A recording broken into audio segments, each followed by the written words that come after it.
Don't be afraid of being something more. It improves posture.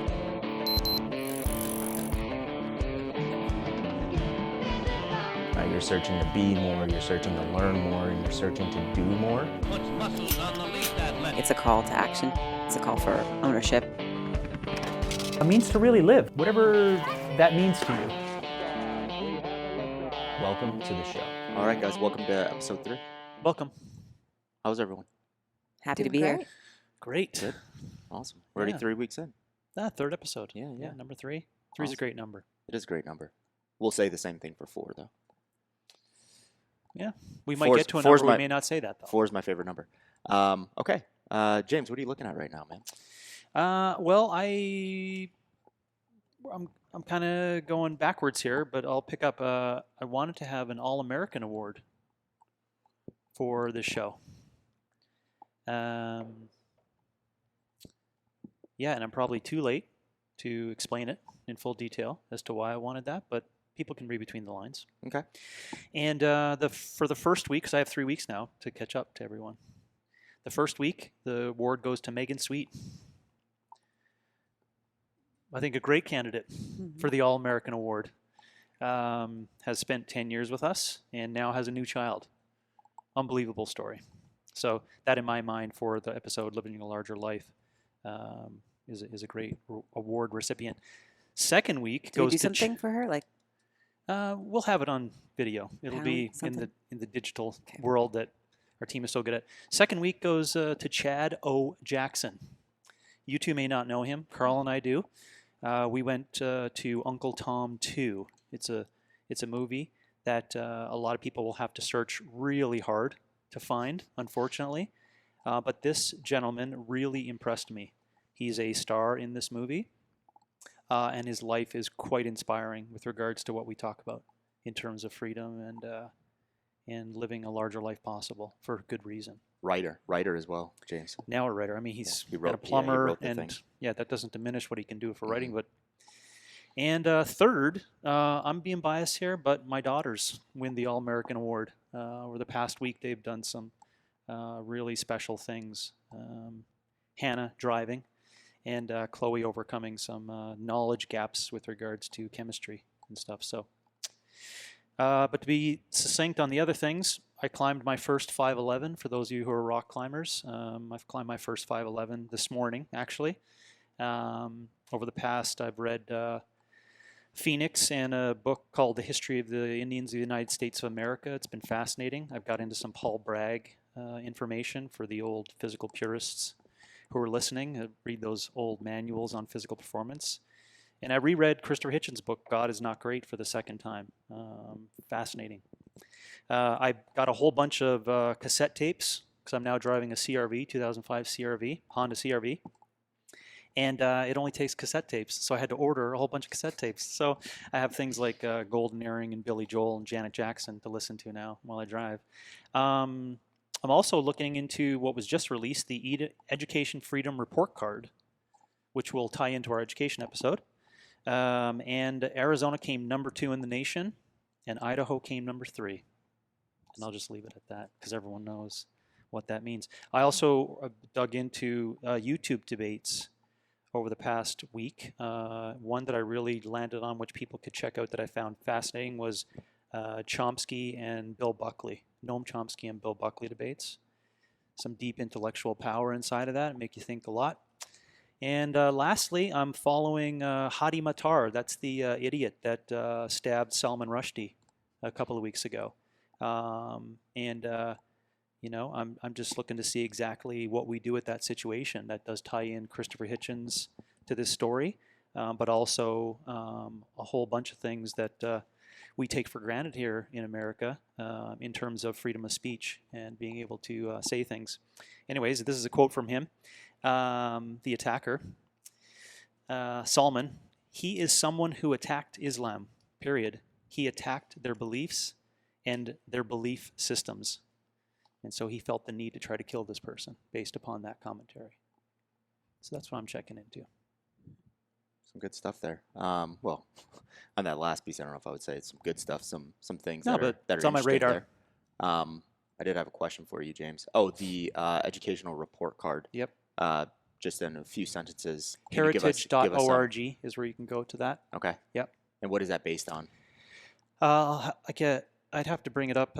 We can bring it into the episode because I can go get my phone and bring up the four top. But there's four things like regulation, education choice, cost, and another fourth category. And then they rank order them based upon how you score across the country. Got it. For that. Yeah, that's interesting. And just spending. Spending was another. There's 5 categories. Got it. Yeah, it's interesting. Just because teachers here in Arizona, historically, it's not the best place to be a teacher. So that's why I'm interested to see how they're grading that.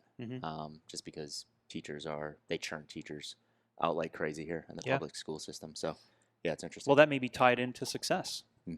It's just our thought process. You think you're going to be in the system for a long period of time, maybe, but that's an interesting through line to that. Yeah. I know we're not going into too much discussion on these radar topics, but I'm really interested in the CRV. Is there a story behind that, or is that for another time? No, for sure. We got that because Hannah was born in 2005.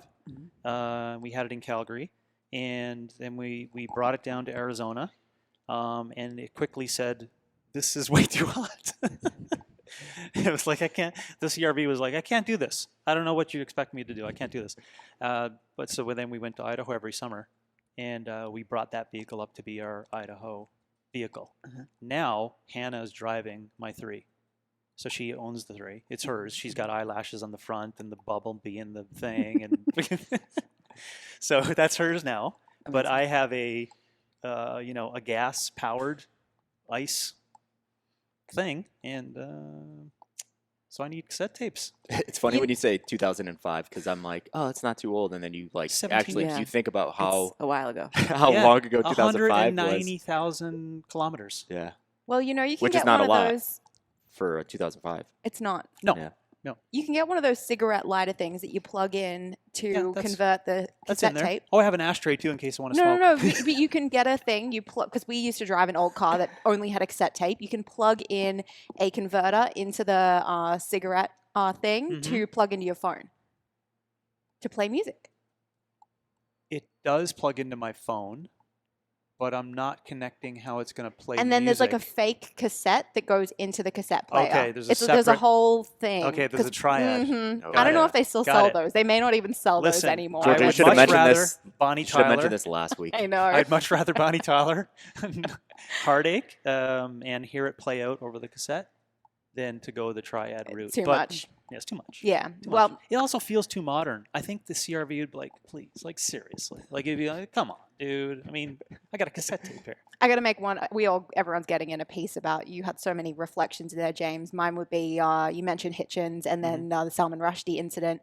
I'm doing a little self-reflection as well at the moment. I just started Sam Harris's End of Faith, so we'll have some stuff to discuss Cool. offline. Yeah, for sure. Awesome. All right, let me jump into mine really quick. I'm going to be fast. You had a lot of good stuff there, so I'm going to get through mine and not take too much time. Sorry, I tried to be. No. too, so. Hey, we extended that. We asked a lot of questions there. Well, Okay. I did. TRT, testosterone replacement therapy. Yeah, that's on my radar right now. There's a lot of conversations. I think Huberman had Peter Attia on his podcast, and it's just been kind of like blowing up. Like, what is this TRT thing? Should I do it? Should you do it? And it's like this thing bubbles up every 10 years, but probably much more often than that when the conversation comes up of like, when you hit 32, when you hit 35, when you hit 30, when you hit 40, you should be on TRT if you're a male, right? So I dug into an article that's called Treating Invented Diseases. And inside of this article, there's 15 articles inside of it. So we'll link it in the description, pull that up. It's fairly lengthy, but I'm just going to give kind of cliff notes here and then just close it out with my thoughts on the whole idea. So the case that they're making in this article is we're inventing diseases, right? And they don't go the route which most would think they would go, where it's like there's a business behind TRT clinics and all of that, and delivering those things through USPS and that whole story that's happening on the other side. This one's more why the hell are we even thinking about taking this as a population when someone turns 30 or 32 years old? And the case that they lay out is this whole idea of trying to beat the disease of aging. Started at the turn of the 18th century, so late 1800s, by a gentleman named Charles Siegward. So this guy this guy made it very, very public that he was taking animal testy, he was injecting animal testy byproduct into himself, and he was just preaching the amazing effects that he was having both cognitively and physically from doing this. And that's when this thing really started to snowball of like, okay, how can we actually take, testosterone from other beings, or, decades and decades down the road, how can we create this thing artificially, and how can it benefit the way that we feel, the way that we perform. Another case that they lay out is therapeutics should be, we shouldn't go the therapeutic route of testosterone unless we have a clear and well-defined disease. And something that they point out is men should understand the difference between gonadal and non-gonadal diseases. So gonadal disease just means that, inside of your blood serum, your testosterone levels are low, right? Low is very relative. Usually when you start to see like 250, 300 for a male, 35, 40 years old, that's like, okay, now we have to start thinking about what this thing looks like. But non-gonadal diseases would be natural aging processes, chronic disease, relationships between the foods that you're eating or not eating, or malnutrition. So someone that's trying to get down to 5% body fat, right? They're going to have some serious dips in testosterone. What they're proposing is if you fall in any of those pieces, as well as obesity, if you're falling in any of those camps, it's like the goal should not be to take testosterone to try to lift those things up. The goal should be to attack the problem at its source. And aging isn't a problem. That's what they're proposing, right? It's like this thing should naturally go down, and there's reasons why your testosterone should go down. They also looked into testosterone trials. So in this trial, it was 790 men, 65. There was over 65 non-gonadal, non-pathological low testosterone subjects. So they were looking at different cases: obesity, malnutrition, the whole nine. What this trial showed that, well, first they compared daily testosterone via gel versus a placebo, so half and half. What they showed is a modest increase in sexual function, so about 33% across the board, right? So this wasn't just for the people that got the gel, it was for everyone, right? So obviously placebo on both sides. That waned to baseline by the end of the study. There were small increases in bone density in the subjects that did take the testosterone. So they're counting that as a win. There was no benefits in physical activity, vitality, or cognitive function. There was an increase in coronary plaque growth. So that goes on the law side, right? It's not a good thing. And the whole goal of this piece was to describe the efficacy of taking testosterone for people that need it and don't need it. And it was mixed, right? It was like, at the end, it's like inconclusive. We don't know if it's beneficial or not, right? We know that it's beneficial to increase the number in the blood serum, but we don't know if it's safe, and we don't know if I'm just going to say if James says I'm taking this testosterone to increase my cognitive function because I've heard and I read that lower levels of testosterone can decrease my cognitive function, they're proposing that that's not the case, or it's never been proven that that's been the case. They also dive into safety. So there's no convincing evidence in regards to safe use in the absence of the pathological hypogonadism. So, are they saying that it's unsafe? No, they're just saying that there's no evidence that it actually is safe. So, reading into it, right? Like when we hear like, okay, go to this TRT clinic when you turn 32 years old under doctor supervision, and then you could take this thing for the next however many years and then get off of it. What a lot of those people don't mention is once you start, you might have to stay on that for an extended period of time to not see yourself or your numbers go the other way. So more speaking to the 32-year-old that thinks that they need to get on testosterone.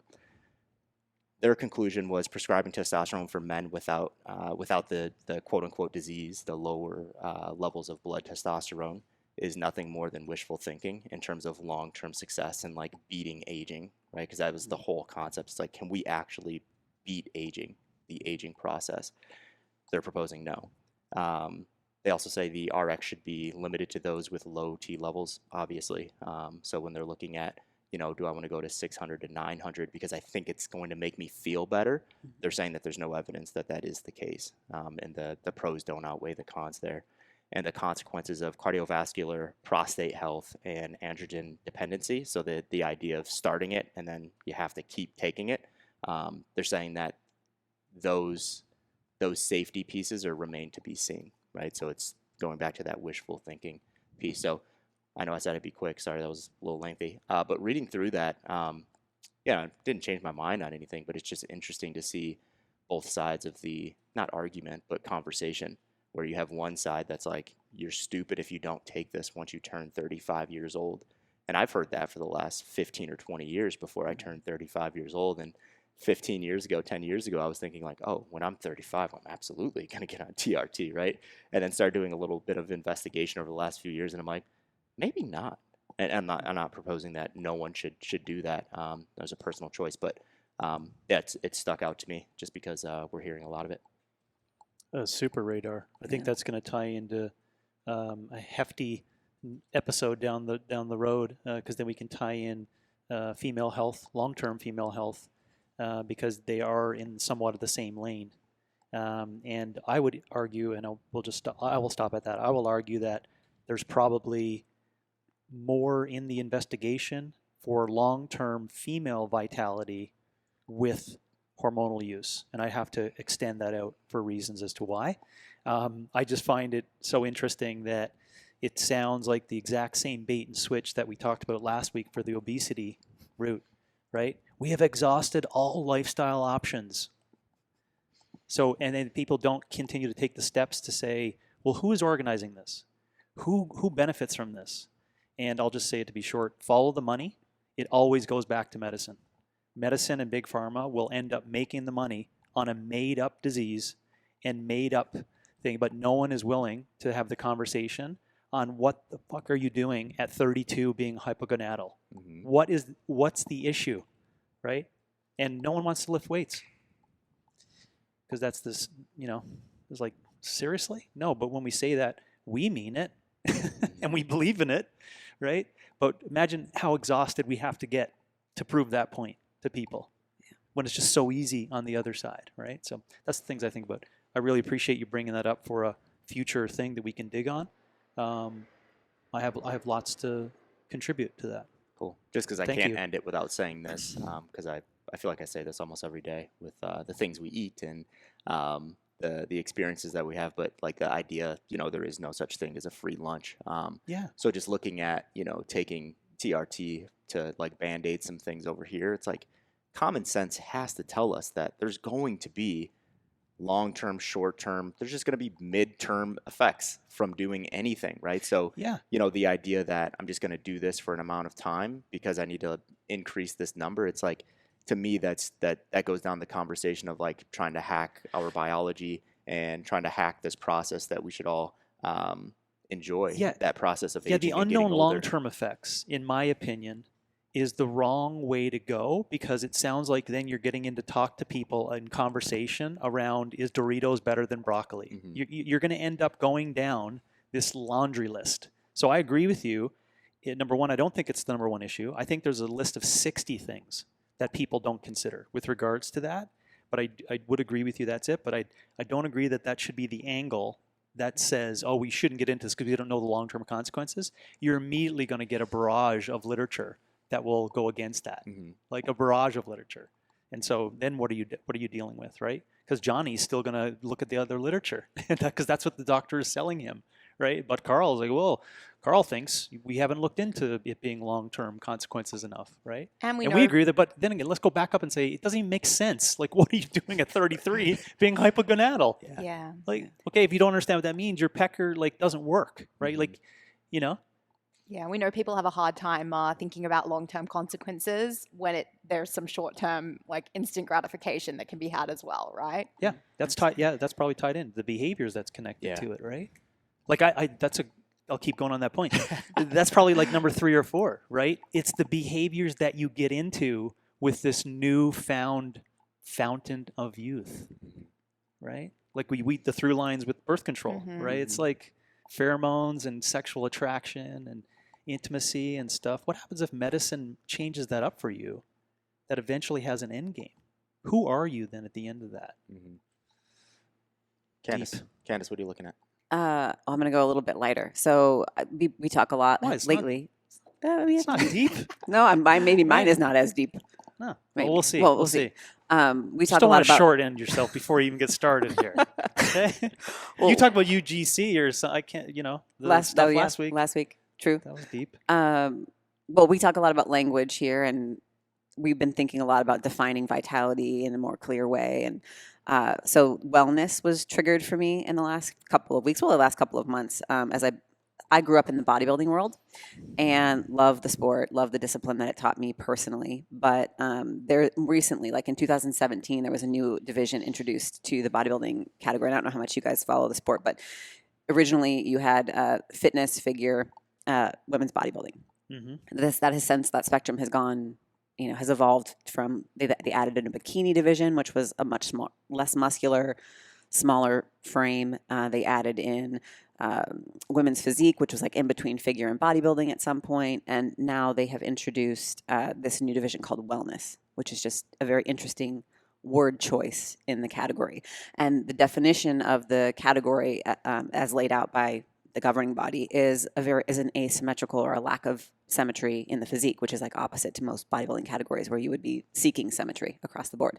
So it's a smaller, less developed, somewhat developed, but less developed upper body and a largely developed lower body. Originally, when this division was introduced, it was classified as like for those that didn't want to do as much cardio or get as lean and have as much striation as the other divisions. So it's more of like a curvy, voluptuous version of the bikini division. But if you look at how that has evolved since 2017 to now, the girls that are competing in this division have legs of what was female bodybuilders 5 years ago, with a lot of striations and leanness, and then these very underdeveloped lower bodies. It's a very interesting, very underdeveloped upper body, and very developed lower body. Not concerned about leanness. They are very shredded right now. So it started that way, but of course in bodybuilding, everything goes to the extreme, right? Okay. And everything gets harder and leaner. So the girls competing in 2022 are diced. Okay, so wellness now is just a bigger lower body.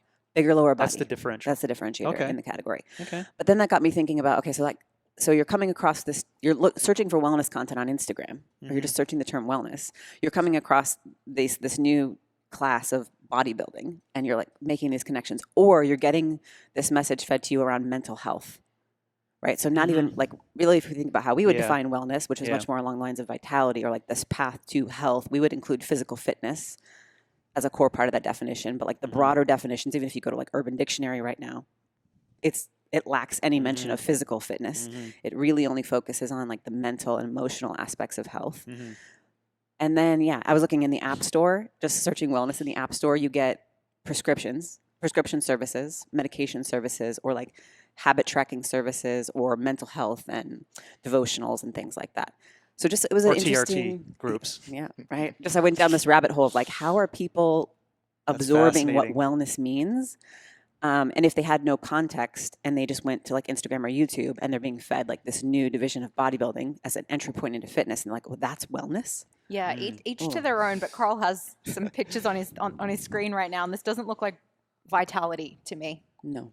But what do we Well, name, right? we got to determine what vitality is. Yes. Yeah, but to our definition of vitality. Yeah. So Yeah, I don't really have a fascinating. conclusion to this thought. No, but just a rabbit it brings hole up a lot, because bodybuilding is always going to be a subset that gives us indications to what's happening in physical culture, right? So I always appreciated that you never want to turn your back on it or make fun of it, for sure, unless you've been in the pulpit or the trenches or had like clients that I've had that went through that process to do it, because you could squeeze out all the benefits you get from it. But they're moving into the subjective realm. Yeah. But they're not going. I was hoping you were going to say the judges are DEI consultants. That's right. Or like it was going to be how overfat you are, or if I'm saying, like they're not gone deep enough woke yet. No. But they're touching it. No, they touching have entered it. When you at get into the some- concept of wellness, that means you're getting into feelings. Yeah. And the thing we liked about bodybuilding all the time is that if you didn't put the work in, whatever you call work, right? Yeah. You don't win. And I like that There because are it's some merit. Sorry, There's go ahead. merit. There's merit in there, right? Yeah. When you get into subjectivity of this, right? Because that's what I got in the words. It may not be with what's going to be presented on stage with their concept of wellness, but don't use wellness. Call it lower body. I don't know. Call it asymmetry. Yeah, I mean, winner or something. I don't know. Yeah. I look at Glutes. this and I'm like, Yes. this is what Make it. Yeah. like this is what the media is telling us women should like look like fit women should look like, right? Like Who is? these photos Okay. that I'm just taking a look at now of this like wellness category. I'm looking at this and this is like the big glutes, like the powerful legs, but like don't you dare get big shoulders and arms because that's very unwomanly of Yeah. you. Absolutely. It's kind of leaning into that like Okay. sexist That's where you're stereotype sensing to me. That's where you're sensing the energy is coming I from. don't know. Like to me, The- it's the opposite of woke almost. It's like leaning into again what is like, and it's different from your typical like what is beautiful in a woman, but it's a little closer to that like again big butt Kardashian look than what traditional bodybuilding looks like. Yeah. So if we follow the money here, we see Brett Contreras is like the leading James. advocate, Does train a or the lot guy of, who gets all the No, money. it's so funny that you say that. No, because I was going to ask, do you know when the division was founded? I think it started in 2017. Yeah. So I don't think it's anything more than having a division for a subset of women that want to look a certain way, right? So they might have lost, they think about, okay, who are we actually bringing into these competitions? Whose registration fees are we getting, right? And as you get the women that are like, I want to have a big butt, right? I want to have big thighs. I want to be this.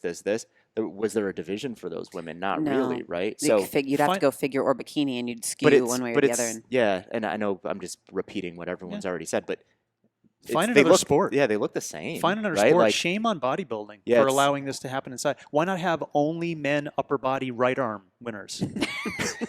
No, I mean we're laughing at that, but this is exactly what we're saying. Oh, Yeah. but me, Yeah, it's more like, participation. you don't get to participate, yeah, right? You don't get to participate, but and that I doesn't don't think follow it's, into. Yeah, I don't think it's. And I'm not sure if you're saying this, but I think Georgia was trying to, or you did say it. Yeah. I don't think it's trying to include people. I think it's trying to open it up so you get more people participating in the sport because you saw that subset of women moving away from what their division said that they should look like, right? So That's gives them inclusion, though. it gives them a place to. But I think it is, but I don't think the intention is inclusion. I think the intention is be a part of this thing so we can get registration fees, so we can get more, so we can garner more interest in the sport. And it definitely brings the fan base because I think it attracts a large male spectator group. Because a lot of guys, right? I'm not speaking for myself, but a lot of guys were probably like, "Oh, I don't think the bodybuilding women are very attractive. I don't think the figure women were very attractive." And that's a They whole were other so- issue in the sport because they've been pulling women's bodybuilding and even women's physique in some cases away from these higher levels of competition Yeah. because they're not drawing the crowd. And Yeah. that's sad as well because there's a lot of work that goes into. I feel like we say this for But every it's- radar, but this is an episode. I know. Oh, for sure, but Yeah, these are all good. It's called building your body. Mhm. It's not shortening your body or asymmetry in your Yeah. body. Morphing. If you're going to sign up for this, you got to build it. Yeah. Yeah. Build it doesn't mean it doesn't only mean symmetry or the way it looks. It means bigger, Yeah. right? So hey, if a lot of people thought in the 90s, because I think it was in the 90s when it was like, oh gosh, we got to really do something about these ladies competing on this level. Then you should have like found another lane or called it a different sport. But don't try to pull it inside. I mean, I'm going to make sure everyone feels good. That's what I'm sensing. Yeah, how they That's how they not gonna define work it out. though, I think this is important. This division is for females with athletic physiques that showcase more body mass in the hips, glutes, thighs, and thigh areas.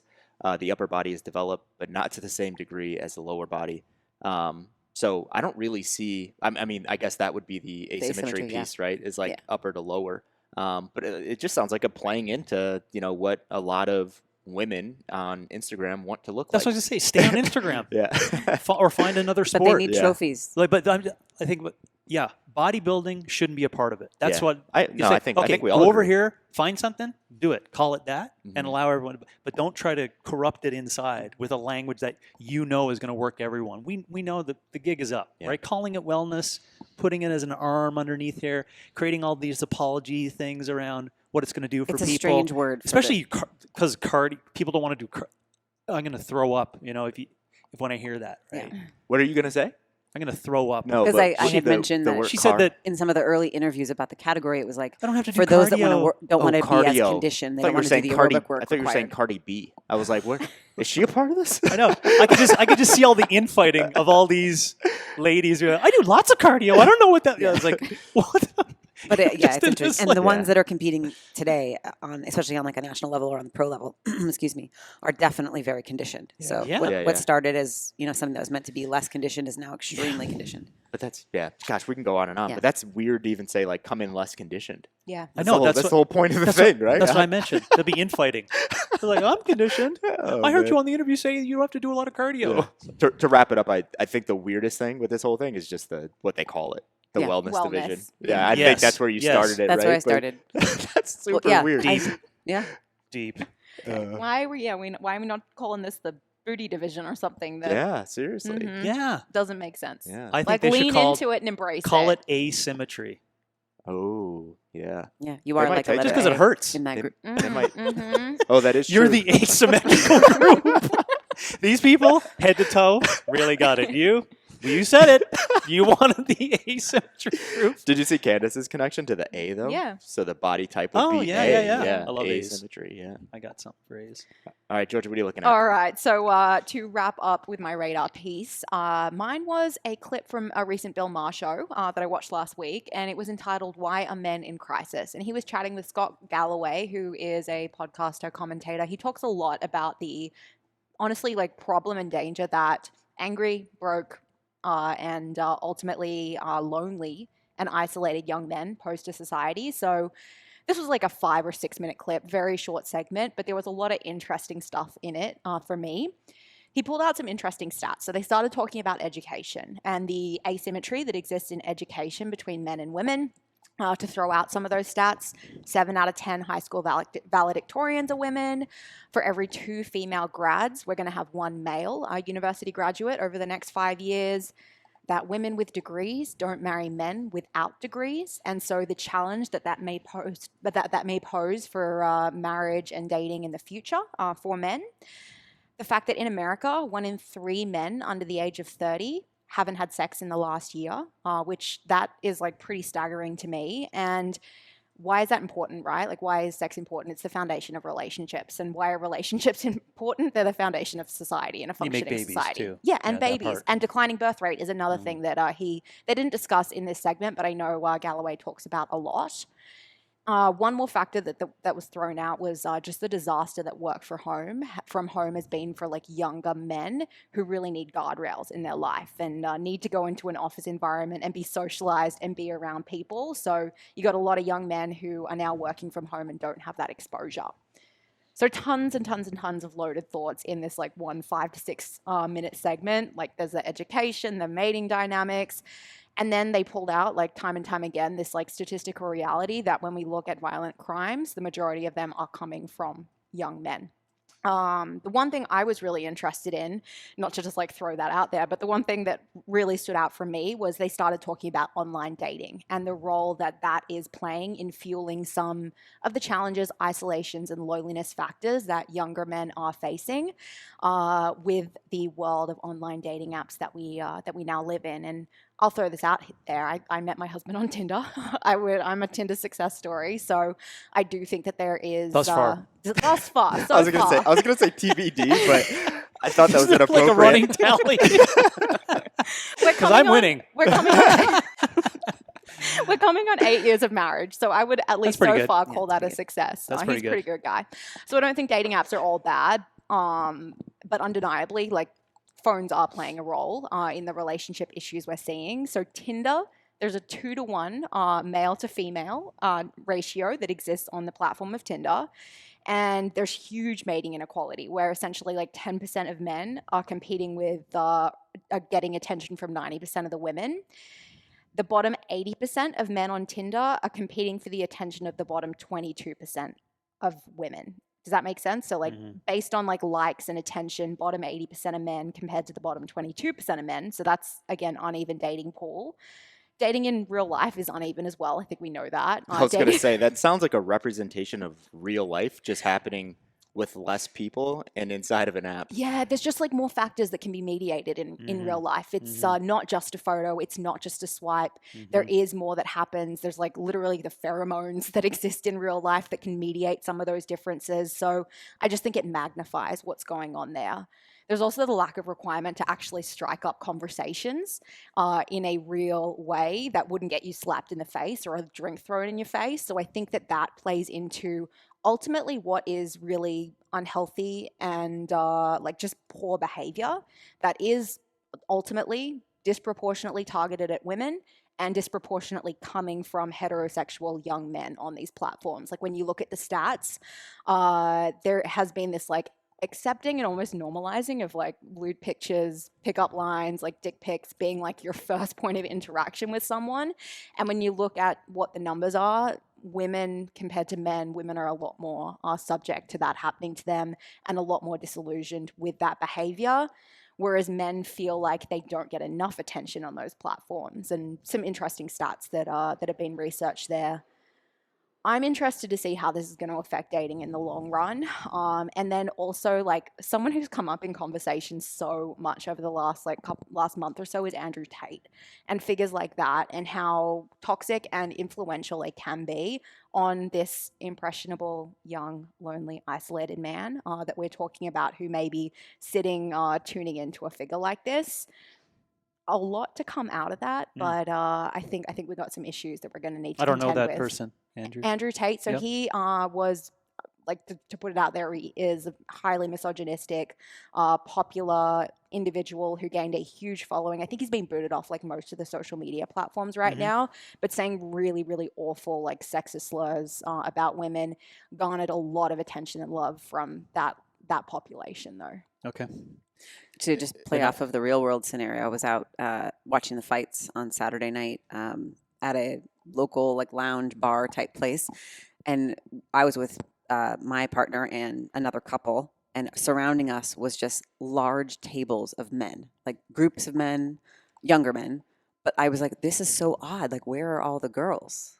This is just like groups of, and granted, we were watching a UFC fight, so I don't expect like all the ladies to be there, but it was so odd to me that they were just like groups of men in cliques, like comfortably chatting with each other. But when a female would enter the scenario, like you could tell it was uncomfortable. And that, I think, has a lot to do with it. There's not like a training ground for proper social interactions or like how to have a normal conversation with the girl to even progress towards a dating relationship.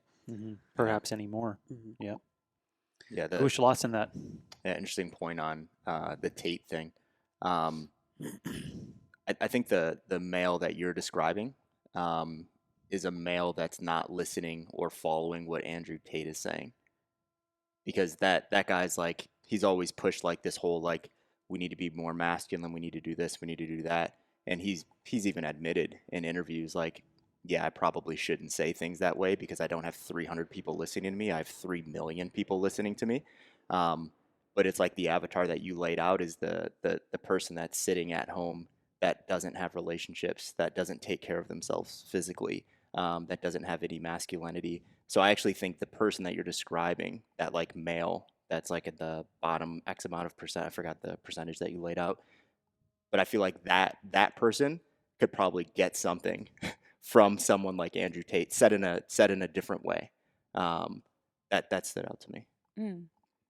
I think also on the data, we got to be, because you're at the end, of course, saying about what that resembles in the male for the data that was read. Yeah. We always just got to be careful of, and I know you were saying that, but we got to be careful of what data you're looking at, right? So if you look at I forget, the Google Never Lies book by that Google engineer who came out and talked about 10 years of research as to what people are searching for, I'll just stop there.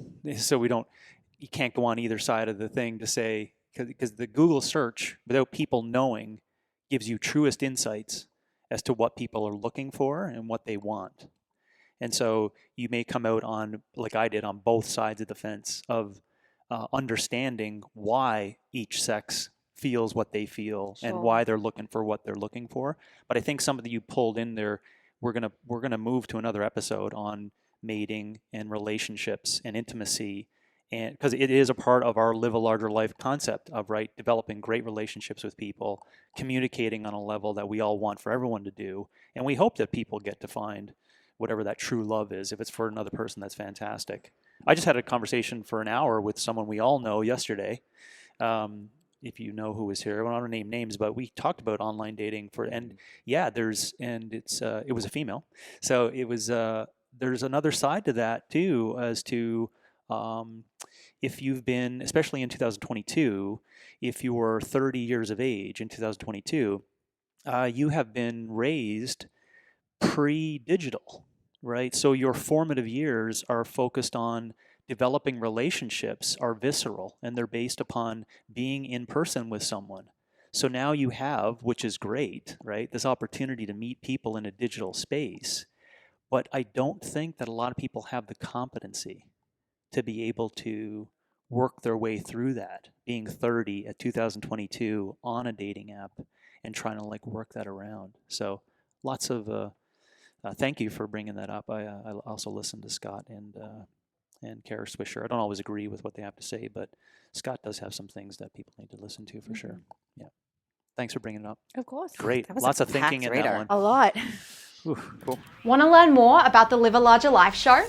Visit livealargerlifeshow.com to learn more about our mission, meet our hosts, browse past episodes, and more. We're going to talk about why Americans are not fit to serve the country.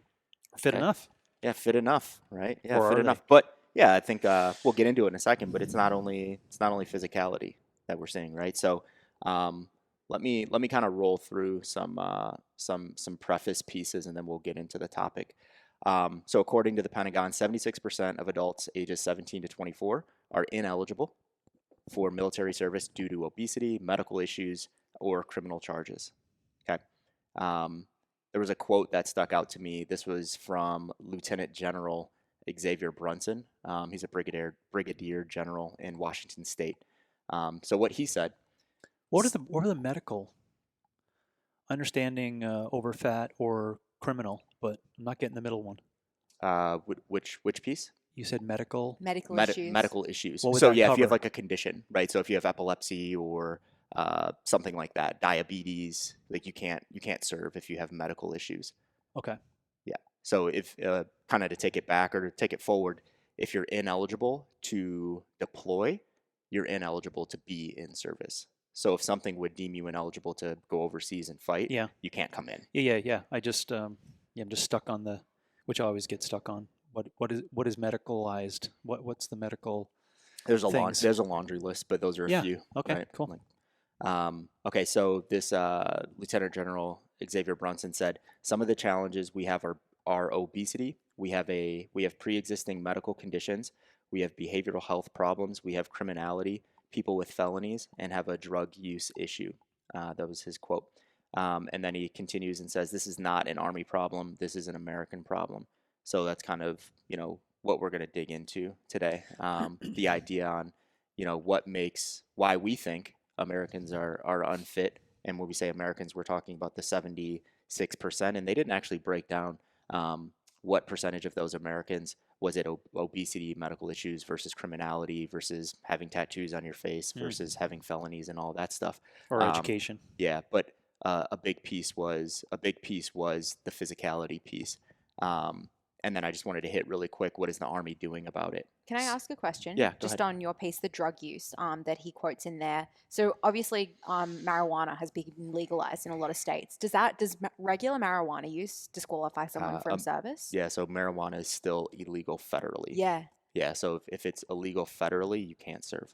Okay. can't- That's interesting. You can't use it and serve. Okay. Yeah, so You can serve in Arizona, but you can't serve weekly, in another quarterly, state. I don't know. weekly, quarterly, whatever that drug test piece looks at, marijuana would still be a part of it because Okay. it's not legalized Okay. federally quite yet. Good well, question. I don't want to say quite yet. I don't know if it ever will be, but it's not. Okay, so what is the Army doing about this? So with the 76% of the 17 through 24-year-olds being ineligible, the Army's like, we did not hit our quota this fiscal year. So the fiscal year ends in 14 days. Right, so they know they're going to miss it, and they're going to miss it by 40%. That's Quota huge. mean the amount of people that are Recruits. capable. New recruits. New people that they put into the Army So they're capable within of the getting fiscal into year. the Army. No, just people that get in. So just humans Yes. walking. Like when I worked for the U.S. Army on the marketing side, we had recruitment goals we had to hit at every quarter as a marketing metric. Okay. Yeah. So every time someone does this and says, you know, I'll serve the Constitution and all that stuff, it's like as soon as they put their hand down, they're in the Army. So that's +1 to the quota. Got it. So they're going to miss that. So they have to do some things to try to bubble up the 20-odd% that are eligible. Okay, so the total number, and I'm sorry I'm stopping on this, but I'm just trying to make sure that we're going the right angle with regards to the physicality, right? Because that's what our expertise is. Is it possibly a recruiting issue? Do we have to stop there and talk a little bit more first before even getting to like, oh, it's not only the fact that all these people that did do this, they sign up and they're not physically capable. That's a separate conversation, in my opinion. There could be some marketing pain points, right? I mean, I know when I worked on the account. And I think we're going to talk about that. Yeah, we're going to get into About that. But yeah, about a it's wide. It's so, wider. So what do you think? There's so many factors that go into it. It could be the way that the brand is perceived, the way that participating in the Army is perceived. Yeah. There could be some issues there which are limiting people from even just raising their hands to say, I have interest. Okay. Consider So that. we're all agreeing that we do think that's an important It's thing. wide. Like, It's wide. Why isn't the interest there for it? Yep. So what is the Army trying to do? They're offering $50,000 enlistment bonuses. That was just updated about 30 days ago. They went from 25 to 50, and getting to end of fiscal year. And what did that do? Well, they just implemented that Like weeks ago. Yes. So it's like, come and sign up, and you get up to $50,000 just by signing, right? But that's not it. Quick ship bonuses up to $40,000. That's already $90,000 up to. So quick ship means I sign today and I'm off to basic training tomorrow. Okay. So quick ship bonuses up to $40K. Lowering standards for enlistment. So we kind of talked in our pre-meeting around like the education piece, the tattoo piece, and all of that. A lot of that stuff stayed, but they did pull the education piece back, where you still do have to have a high school diploma, because once that was put out into the ethos, that was fought against really, really hard. And then they're now offering 2-year enlistment options, which they haven't done this in about 50 years. So minimum enlistment options right now, or before this 2-year piece, has always been 4. So it's like, once you sign here, you owe us at least 4 years. And they're not taking away post 9/11 GI Bill, any of that stuff. So incentives are really, really high to join the military right now. What's the quota? That's not public. That they want. That they don't. What they do you don't- think they it don't is? publicize. Oh, I don't know what it is right now. 'Cause- I know we had numbers. I don't know. If Let's I'm go allowed to back say. more Yeah. steps. What happens if this is not even a story at all?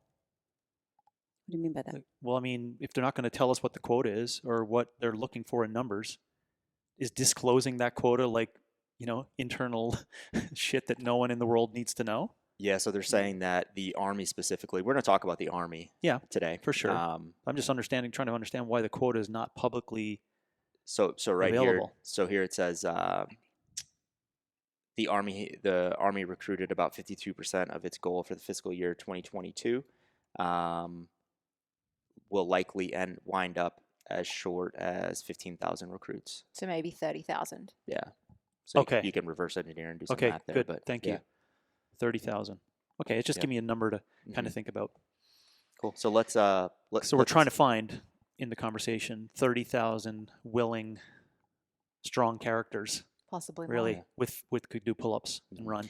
I mean, I'm just Googling quick numbers. Like, there's in the 60K range for regular Army, reserve, closer to 13K, special ops, closer to 3,000. Yeah, because this So is 60? this is Department of the I don't know Army, what year right? So this there's just so many pieces inside of it, right? You have National Guard, you have active duty, you have active to national, you have active national. There's a lot of But do you know why I'm nuance asking inside the of it. questions though, right? If we're not getting succinct on a number, we could very well just being a part of the whole machine of having a conversation, right? About like, oh, it's the fitness, oh, it's people not recruiting, oh, defense, freedom, it's like, actually, no, it's not a problem whatsoever. We just like threw that out because we wanted to talk about behavioral problems in America. You know what I'm saying? Yeah. So I that's why I'm asking. I want to be really clear on what is the actual number we're discussing here. Because as far as I'm concerned, then in my mind anyways, I have a strategic idea or tactics that you could find these people who are willing and able Yeah, let's just land on what the Department of the Army said. 30K. No, Oh. low. They're gonna fall 15K short. Oh So yes, let's but call it sorry, what the quota they want is 30. is yeah, 30K per year. For For this this year. fiscal year. So 30K per year. What Is what they changes- want. Yeah, it changes, but for this year specifically. Because like Okay. in some years, like it packed it was 60. I remember some years being closer to 80.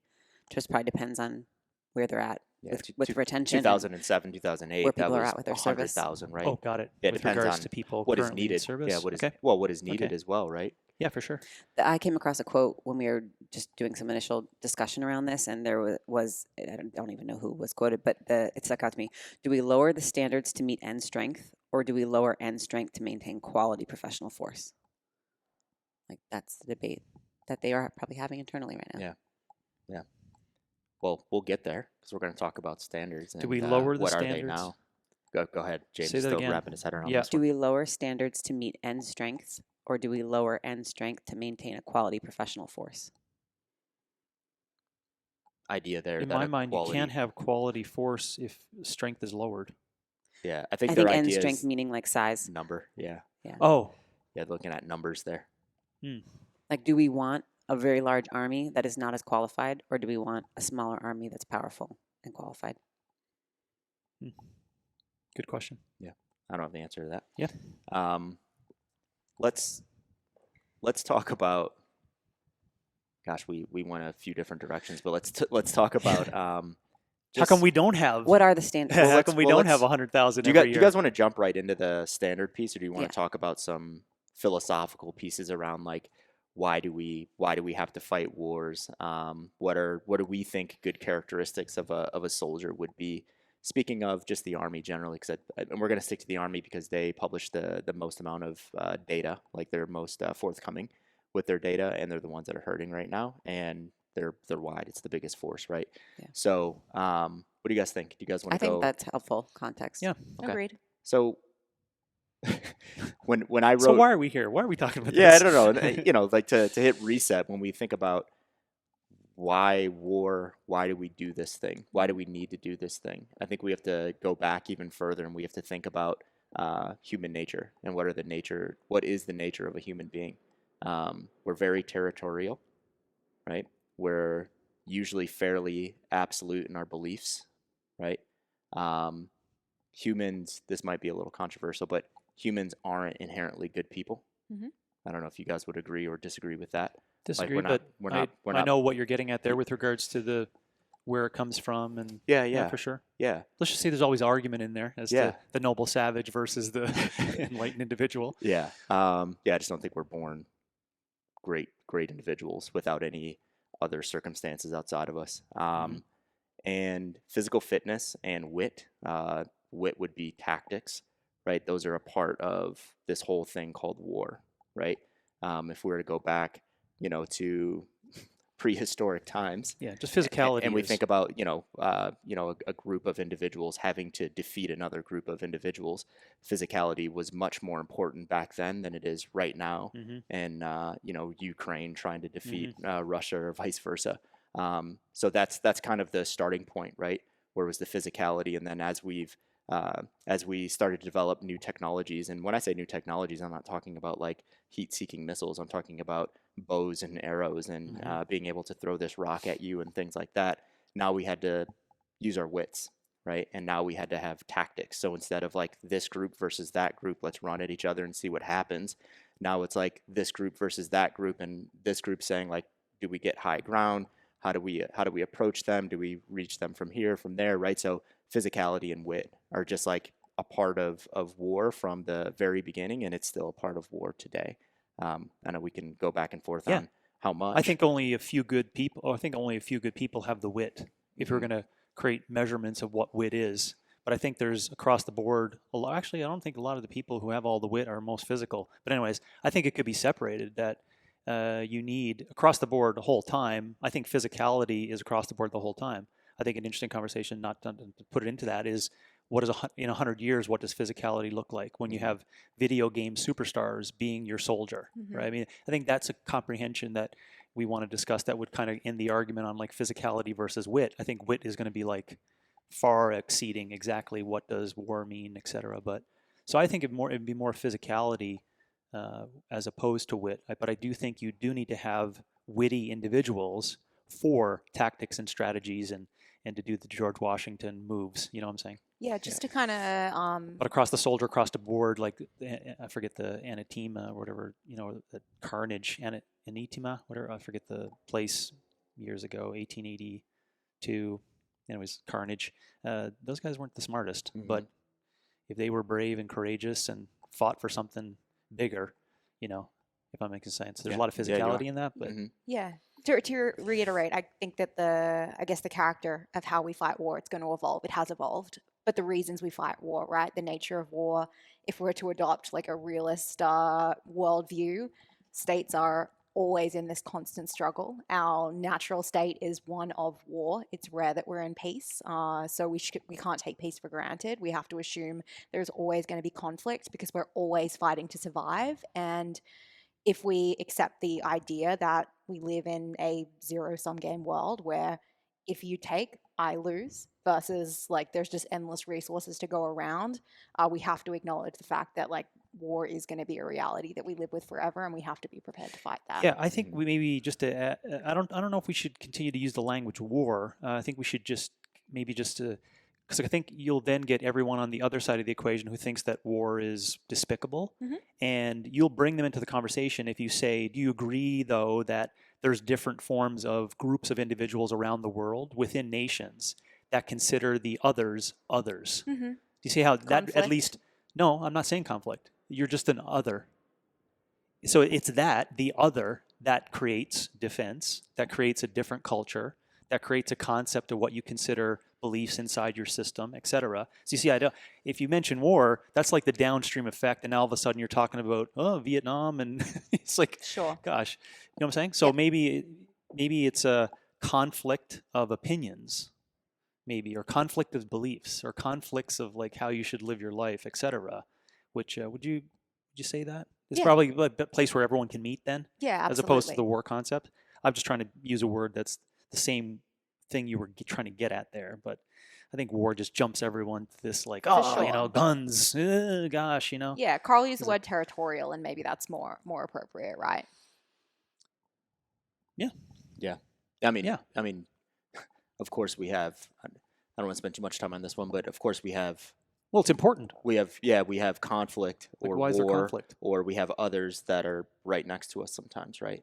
So sometimes it isn't to do with territory, but it does, right? Because sometimes you infringing on my beliefs is infringing on my territory, right? So there's like civil wars, right? Or there's civil conflict, or there's wars from from here to Germany. You know what I mean? Where us here. If that war was happening over there and we weren't watching the things blow up and all that stuff on TV, and we're just listening to NPR every morning, it doesn't sound too bad. And I say that intentionally because I was listening to NPR this morning, and they were talking about the Russian-Ukraine conflict, and they just make it sound like not that bad, right? It's just like, well, this happened. They overtook part of the country. They kind of did this thing, and they really good job there. And it was like, do you realize what you're saying? It's like you're talking about thousands of people being killed right now, and you're saying like, oh, they did a really good job, chess match. But like, I can't see it. You know what I mean? So I'm just like, oh yeah, awesome, good job. But just kind of thinking about, well, what does that really mean? Sometimes I think it's beneficial for people to understand what that actually means. What does it mean to win a conflict inside of a war? It's like that stuff's not, butterflies and rainbows. There's like thousands of people that are killed in that, right? So I do agree with you, James, on like figuring out different language so everyone could be a part of the conversation. But we do have to get to a point where we're just upfront and honest, right? And we had this conversation on when the United States changed our defense from war to defense, right? And it was because of that. It was like war just doesn't sound good, right? It's guns, it's danger, it's scary, it's all that. Let's change it to Secretary of Defense instead of Secretary of War. Because it used to be Secretary of War. So the internal optics, I still would say, I love the idea of defense as internal optics. As far as external is what they agree with it, et cetera. I just do believe that if you're going to always talk in this conversation around physicality of young people, you're just jumping over what the culture wants you to talk about, which is war, right? Mhm. And I think the reason why I'm sensitive to that is that you're not going to get people in the room listening to you if you start talking about war.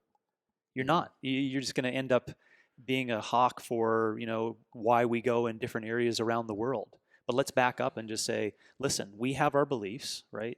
This is what we're centered on, and we know you don't have those same beliefs. So how are we going to my point being is that the conversation of war is extremely different in 1942 versus 2022, right? We now live in a global economy, and we're in a global system based upon communication. That was not the case in 1942. So yes, I agree with you. The conversation of war back then is probably a better word to use, internal optics and outer, because that's all we knew was like really horrible people doing these things to millions of people based upon different beliefs, right? And God knows we do that way too often today to try to see that it's inside of our own threats. But I think that's why I just keep going. That's why I'm so sensitive to that word, is that you're not going to create any change if people don't all agree that this is a global economy, global communication platform, and we just disagree with our opinions on how we should live the largest life possible. Yeah. And that's it. Yeah. Now, will it get to? Yeah, it gets to war for sure. But we can't even start with a conversation on what this 19-year-old needs to do for pull-ups. You're not going to get there. Yeah. And I mean, nations don't only maintain strong armies because of defending their borders and going abroad. It's also about, monopoly over the use of force internally too, and being able to control your populace as well. It's not just about war. It's also about having control internally. What countries are that? Every country, America included. America has its army controlling its civilians? They need to maintain an army to have control of their civilians. Yeah, I think don't so. see that as being the case. You don't think so? Not in America, no. I see each state having its own regulatory bodies based upon what they're calling police and crime. And if I go to California, there's a complete different setup with regards to how it's perceived as opposed to Arizona. But that has nothing to do with, my concept of where the U.S. Army fits into that. I mean, but if shit really hit the fan, there is that threat, right? No, it's not, because then you that's get fascists, anti-fascists, and Black Lives Matter protests up in Portland. There's a very clear distinction. I wasn't really following until you asked that question. There is a clear distinction of the role of the U.S. military, and the role doesn't leak into if something happens here in Scottsdale, Arizona. They're coming from Fort Jackson, South Carolina, to defend or to fight here in Scottsdale, Arizona. So there's a very, very clear distinction where there is no carryover there, and that's intentional. Okay. But I could see why you think that after watching Joe Biden and having the guys in the background based upon that, or you may think it based upon turmoil events that have happened, right? I'll send in the National Guard. Yeah, but my point on that for 2020, go back and look at March, April, May, June 2020, and then you'll see all of those issues that came up with regards to federal involvement on these issues that were, in my opinion, anyways, a big federal thing that should have been taken care of. But to my point is that they don't want to get involved in that for good reason. Anyways, it's a where were we on the point that I was? No, we're just talking about language. We're talking about language. Okay. Yeah, language. Okay. So language on others and conflict and so conflict. You did hit a good point on that though too. Is that and this may be some interesting with regards to your word that you used in defense. So the concept of defense that I brought up was to show an internal resilience, because I know, because I'll tell about it in my monologue, from an outsider looking in, it was shown to be a form of resilience in that, excuse my language, you don't fuck with the U.S. So you see what I'm saying? They never crossed over the borders to like mess me up in Labrador, but indirectly you gave that off, right? So what was that? It's an internal resilience. Call it whatever you want. Machismo, coffee mugs, whatever. I know. Yeah. You see what I'm saying? Like that's what I'm talking about, Georgia, with regards to defense, right? Is building up such strong resilience that you're just ready for any of those things to happen. So you see how that could be a form of defense as opposed to like, going to other areas, which that's why I said I didn't want to use war, because going to foreign lands and like using your military, we're into shitty conversation. Yeah, we can't ignore that. Not shitty, sorry. It's just we can't ignore uncomfortable. That intimidation is a part of defense. And I don't know if that's what you're saying. No, it's what deterrence. I don't know Reagan's words on it, right? The strongest form of defense is having internal resilience or something like that. I mean, I know it's kind of funny, but think about, I don't know if you guys have seen people fight on the streets before, but the whole idea of like someone fighting and you have like two guys fighting and one takes his shirt off, right? It's like, why does he really take his shirt off, right? It's like he's actually attempting to intimidate the other individual, so the other individual backs down because this guy actually doesn't want to fight. Us as a He must have something good underneath it. I just blew my mind because I was like, maybe that's why I took my shirt off in all the CrossFit workouts. But no, I was just heating up really quickly. Yeah, But maybe like, I was thinking internally, I hope that frickin' barbell takes a look at this thing. This barbell's like, or the guy next to you. but it didn't work. Oh Oh, but yes. the guy next to you. Yeah, Sure, that's why I did it. But yeah, like us as a military, we don't want to go out and annihilate other countries. Like we don't want to do that. We don't want to spend the money, the time, the resources. We don't want to die doing it. So intimidation is very, very, very important from a military standpoint. And the United States has always been the most intimidating force. And I kind of felt that when you said the Labrador thing, right? Where it's like, we don't really want to mess with them because we don't want to get into that, right? And also, I'll go ... on that. We also knew that we were going to rely on our southern neighbors if we got into trouble. That was always the unspoken language. Yeah. I So- have to add that. Yeah. So to me, when you say that, it's like intimidation. And from that intimidation, and maybe it's not derived from that intimidation, but it's like a knowing of like they're strong down there type thing, right? They bring a lot Army of strong. force. They bring a lot of force. But no, I just say the intimidation thing because just bringing it back to physicality, it's a part of it, right? If we have a different country on the other side saying like, looking at Americans and it's like, man, they're fatter than they used to be. They're much more out of shape than they used to be. They're not very Look at their quotas. Look at their percentages. Yeah, they're not making. They're not very physically intimidating. Are they intimidating from a standpoint of technology? Not really. We're right on line with them. We may even be further ahead, right? So it's like, I'm not getting in the brains of other military forces, military forces, but yeah, just countries don't want to go to war with the United States because they're intimidated by the United States. We can't get to a point 20 years down the road where people aren't intimidated by the military. I think that's the U.S. not. military. I don't think that's too far away. So just bring it back That to could be a point we physicality. can discuss It's too. important. Yeah. Let's I know talk you also about. talked about character, or you wanted to talk about character too. Yeah, Because, I mean, that's a part of intimidation as well. let's go into that. So I wanted to talk a little bit about what are characteristics of a good soldier, right? Like what is that? And I intentionally didn't want to write anything down because I just wanted to have the conversation, but I did want to come from a place of a good soldier has to do what they promised that they would do when they put their hand up, right? So it's the oath. They need to support the Constitution, okay? They need to defend the Constitution against all enemies, foreign and domestic. They need to bear true faith and allegiance to the Constitution, right? And then they need to obey the orders of the President of the United States. And then there's like a ... according to UCMJ. So Code of Military Justice, right? So there's the President just isn't up here saying, do this. Yes. There's like, there's Hierarchy. guardrails that even the President has to stay within. So it's those four things, right? So that's what a good soldier needs to do at a minimum. So let's talk about, to do those four things very, very effectively, what are the characteristics inside of that? Just very quickly, you did say domestic in there. Yeah. Protect the Constitution against enemies domestically. Yeah. So internally. Well, no. Yeah, if they just- consider. Yeah. There could be domestic terrorism. Yeah. Right. So yeah, that's yeah. what I was talking about earlier when Yeah. I meant monopoly over the use of force within your population. But it's Yes. not the monopoly over the use of force. It's no, if no. domestic terrorism occurs, they will step in to take care of that. If the entire Okay. thing feels that it's Monopoly a national over issue. the use of force might have been the wrong term. Yeah. I get it. Yeah, but something that's really important here is it's like attacks domestically. Yeah. They could be from someone flying a plane into Sure. the Twin Towers, right? Doesn't mean that it's an American that did it. No. But it's protecting the Constitution against forces here and over there, Cool. right? So we may actually have to go to war right here on this dirt.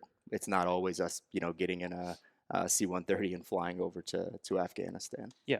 And there's probably other examples we could come up with that I think blur the lines in what you're trying to get at there.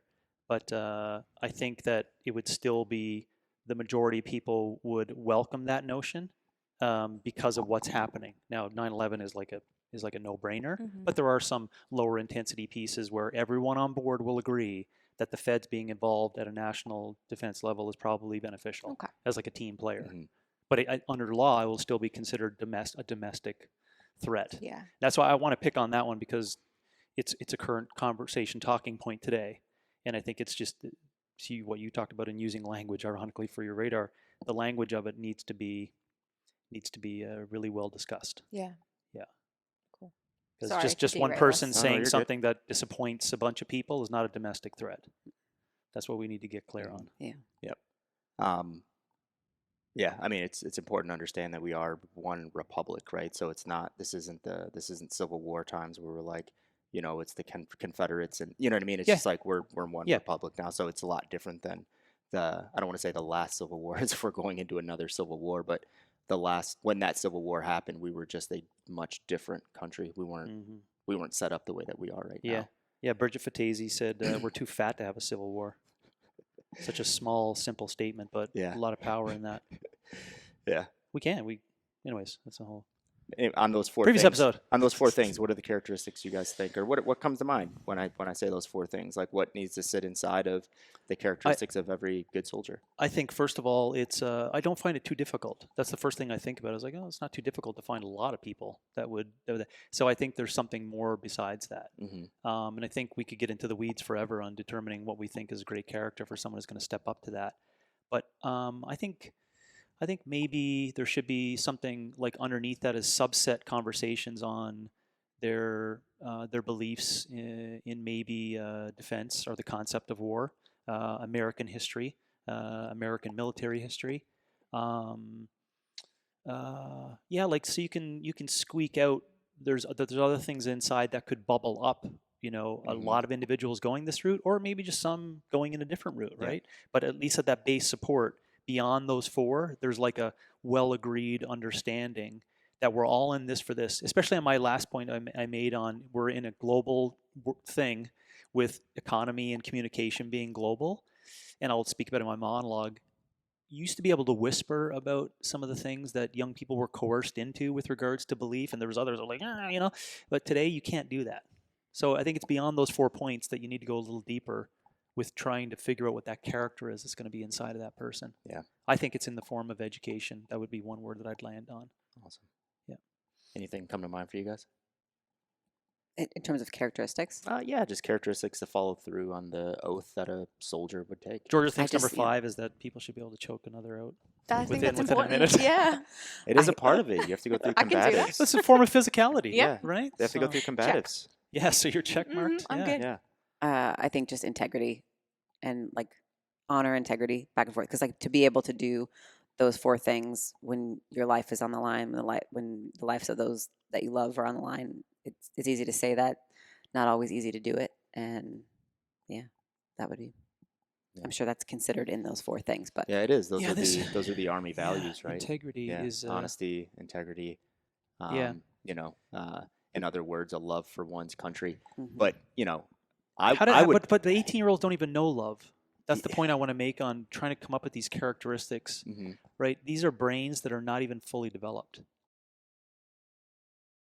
No, but I mean, like, how do you understand, right? The kind of the life that you're putting on your line for a family with 3 kids, and you don't even have a family with 3 kids, right? Yeah. How does a 19-year-old come up with that understanding? that's the problem we're in. Well, this is today, the thing I'll speak about in the monologue. It's like I think it's internal character that you're born with.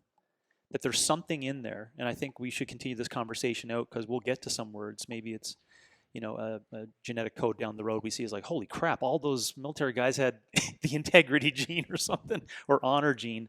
It's probably not too far from the truth, but you know what I'm saying? Like these You are think young you brains. think it's inherent. You don't think it's nurtured. Well, I think it can be nurtured for sure. Like you can also smack people, and that'll wake them up. That's we laugh at it, but that's physicality.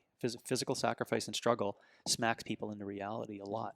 I'm something more than myself, right? I overcame that, right? That could like quickly do it.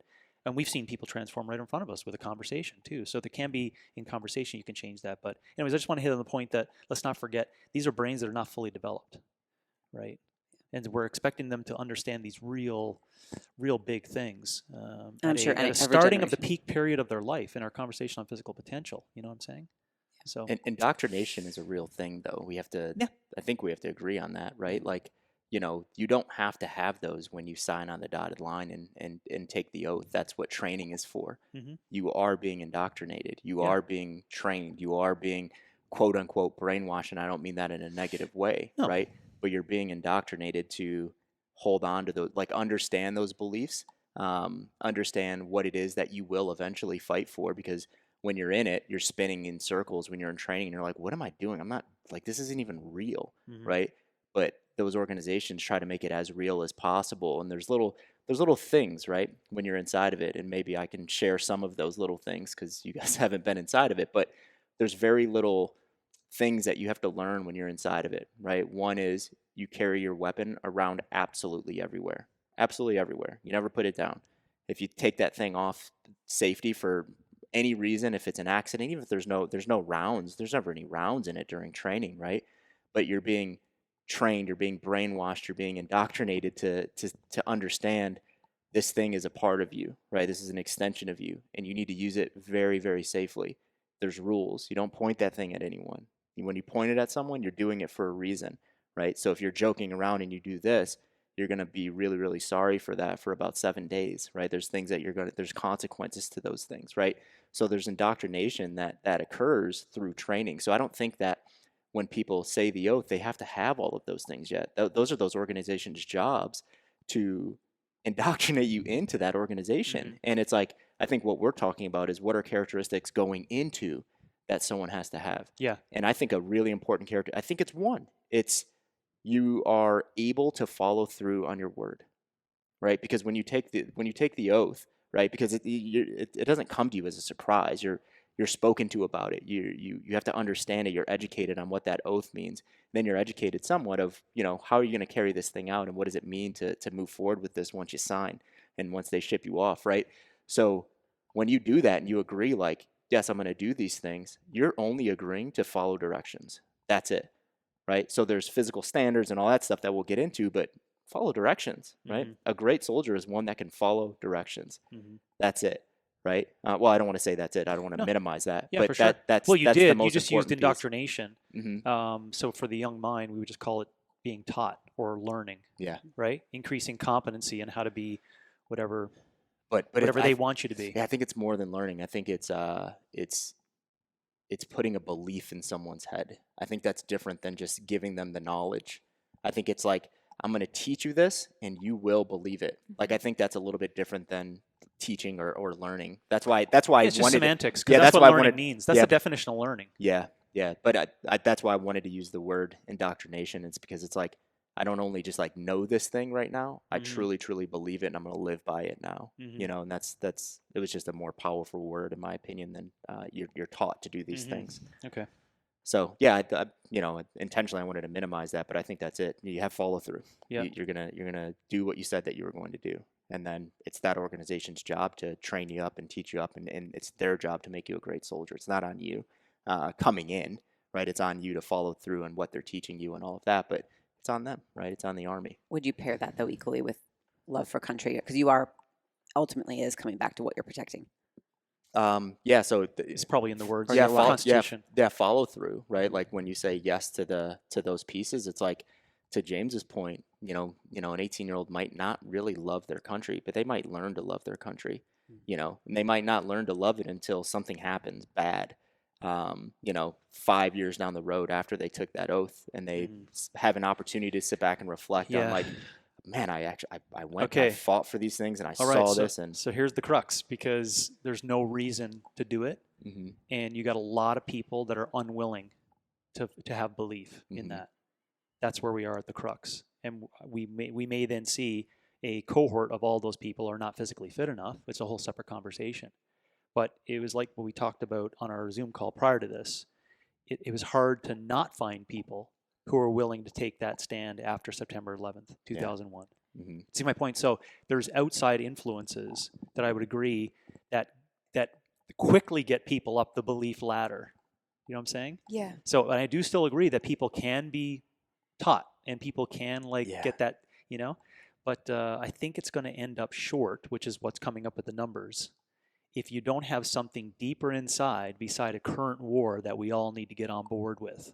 Yeah, I mean, that's been the pattern through history, right? Like I've got a graph here that shows percentage of people that believed it was a mistake to be involved militarily versus not a mistake throughout Korea, Vietnam, Iraq, and Afghanistan, and what those looked like after some key dates, like how that changed over time. And time again, you see this like mistake to be involved militarily go from very low to very high. Mm-hmm. And it feels like that's always going to be the case. We're always going to have that pendulum, right? And we're definitely at that right now. We're coming out of essentially like a 20-year period of war. It makes sense that people are a little disillusioned based on historical patterns with signing up for something that could ultimately end in going to war. But, maybe 5-10 years down the track, and it may be because there's a threat, an existential threat that inspires people again. Like, I just not sure if we're ever going to get out of that. I'll just put on my marketing hat, though, and go back to the defense thought and that transition. And it's like, then there needs to be a much more significant effort on educating the population on the importance of defense and creating and targeting that personality that is a defender type that has interest in raising their hand early to saying, like, I'm ready. I want us to be ready, and I want to. I think we're giving 17-year-olds too much credit. We saw a massive increase in interest in the U.S. Air Force 2 months ago. Mm-hmm. Top Gun. Mm-hmm. And it wasn't Maverick. just, it wasn't just, yes, it wasn't just the movie. It was the ad. I don't know if you guys Yeah. went to the theater and saw it. It was the ad that they played before the movie. And it was, what did it say? It was like, they were kind of going through and it's like 80% of the earth is water, 20% is land, but 100% is air, right? And it was like the jets and all this. Wow, and that's like, pretty good. Yeah, it's good, right? And then like jets and like 17-year-olds are like, whoa. I mentioned And then they watch the movie and they're like, and I think I was joking with a couple of you guys where I was like, I know what it looks like on that side. And I was amped up to go back into the military after watching this thing that I knew was completely glorified. It was fake. That's not how it is. You're not taking your shirt off and playing football and having a great time on the beach, right? Like, that's not what it is. But it's like that. Like, I think that 17-year-old felt like me, but times 10, right? And it showed when when recruitment numbers went up for the U.S. Air Force after the ad going into the movie. So I think we're giving 17-year-olds too much credit because I think it's that. I think it's like those pieces coming in that's going to motivate those individuals to go to the recruiter's office. I think we talked about this too, just like the importance of like, especially as a young person growing up with those kind of characters and figures and, media contributing to that storytelling and that narrative growing up. Powerful forces. Yeah, I think there's a part to play in that for sure. But I still think, I'll tie in George's last point with this. I think in modernity, we can't go through the same playbook of that. Mm-hmm. G.I. Joe and Goggins style idols today is not going to work anymore. Yeah. It's not going to work anymore. And this is the through point for you. And I think you answered it, but I have questions on when exactly was those surveys done? Was it right directly after the war and then long term after?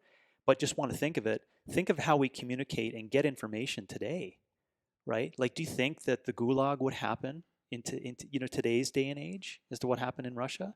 Like, I can't see, like, we're seeing so many truths regardless of what you watch, right? But you don't have to go too far. There's 3 areas you could go, and you're going to get some true shit that's going on, like to your point of the 1,000 miles coverage of Ukraine pushing back against Russia.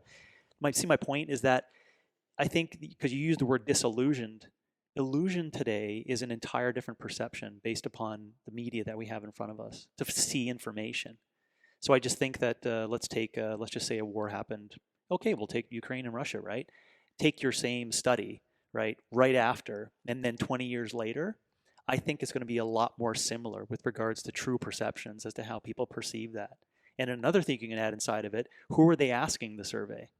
Because you've asked some people in America post-Vietnam, right after Vietnam, exactly what they thought of the conversation. I found that, I found like reading stories about that, of Vietnam soldiers being spit on, like that to me takes a much deeper, larger conversation with regards to who's involved and perceptions. But my whole point being, I hope you're picking up on it, is that this is when we had Walter Cronkite and 2 newspapers, right? So what is truth? What really did happen? But today you can't escape that. You can't escape exactly what's happening day to day, from abroad. Take Tunisia, Martin. Have you guys read Martin Gurri's Revolt of the Public? Yeah. Right? Like, that's reality, straight in your face. A guy burns himself on Facebook, right? I mean, that shit's real. And anyways, hope you picked up any of the points for perceptions of it. Can you answer my question though? Yeah. When were they done? When the There's a lot of numbers, so let's look over them together after, Okay. and I'll make sure they're Okay. linked, and the Got it. Gallup article is linked Oh, for awesome. anyone For- else who's interested super. in digging into it. super, yeah, I appreciate just to that. extend that a little bit, because you hit Vietnam, and just to put a more of a modern spin on that, depending on when those people were surveyed and when they gave those answers, gosh, even in today's day and age, right? Like, you have such a large population of people that serve in the military that are one-termers, and a lot of the one-termers go in for a very specific reason, right? And that reason has nothing to do with the things that we're talking about, where it's like, I want to defend the country, I want to do this, I want to do that. It's like, I got to pay back this student loan, I don't have a job, I don't know what to do after high school, I'm going to go one term, I'm going to figure it out, I'm going to come up with my game plan 18 months in, but oh crap, I still owe 3.5 years, right? So by the time they get to year 4 and they're getting out of military service, they're just so tired of it, right? So you're going to get a large population or percentage of those people that are going to say, yeah, I wasn't on board with that. Like, I don't even know why I did that. Like, it wasn't actually worth the college loans. It wasn't worth this or that. And then you talk to them a decade later and they're like, man, reflecting back from when I was 20 years old when I got out, I didn't appreciate what I was doing. I should have been more proud of myself. You know what I mean? Like, the story actually changes with no circumstances changing. The people just having an opportunity to Experience grow life. and reflect back at, like, it wasn't the worst thing in the world, right? I wish I would have stayed in. I wish I would have done 20 years. I've just heard that story so many times where it's like, I thought I was going to get out and the world was just going to be this brand new, beautiful place. And it's like, it was actually the same as when I went in, right? I wish I would have just stayed in there. So yeah, the surveying and all that, not to discount it. Like, I'm really interested in that. But who was surveyed, when they were surveyed, all that is really, really interesting to look at. Can we dig into the standards that Yeah. exist today? Because that, I think, Yeah. Just Army. Yeah, let me roll through just Army. Yeah. So I'm going to roll through these fairly quickly. So 1906, first required physical fitness test by the Army. The standards were 3-day, 90-mile riding test, riding up mounted, for mounted artillery and cavalry. Okay, so 90 miles, and then a 45-mile ruck test for infantry. Holy shit! Yeah. That is standard today. I think it actually lowered. Standard when I got out was 12 miles, Yeah. 45. Wow. Okay. So 1906, 3 days, 90 mounted, 90-mile mounted, 45-mile ruck test for infantrymen. 1920, World War I led to the book Mass PT for Army proposed efficiency test. So this test was 100-yard sprint in 14 seconds. James is like, can I do that? Running broad jump of 12 feet, 8-foot rope wall climb. So just climbing over a wall with a rope, 30-foot grenade throw, and an obstacle course run. Okay. 1941 to 1980, there was various versions of that test, right? So they took some things out, they put some things in, but there was like 15 of them, so I don't want to go through all of them, but it was that same idea. 1980, the APFT, this was implemented, and this one ran until 2018. This one was 2 minutes of push-ups. Okay, I'm going to give max and minimums for these. 2 minutes of push-ups, and I'm going to go through because it depends on age group. So I'm going to go through the most, right? Like the most amount of soldiers that are in 22 to 26-year-olds. So for a female, 2-minute push-up to max the test to get 100%, it was 46 push-ups in 2 minutes, and these are all unbroken, below parallel. And the minimum standard was 11 reps. So 46 is maxing, 11 is just passing the test. You're good enough to move forward. For males, maxing was 75 push-ups, 31 was to pass the test. Okay. For context, if you max something, it's 100. If you just pass, it was 50. Yep, you were getting a 50. 2-minute sit-up test, so max and minimum. So they were the same for both male and female. So male, female, max was 80, minimum was 43 reps. Okay, so fingers had to stay interlocked. They had to stay behind your head. Your elbows had to touch your knees every rep. Okay, then you come out of that, and you have a 2-mile run on a somewhat level track or field. Maxing that test for a female was 15 minutes and 36 seconds, so that's 100%. Passing that test was 20 minutes and 36 seconds.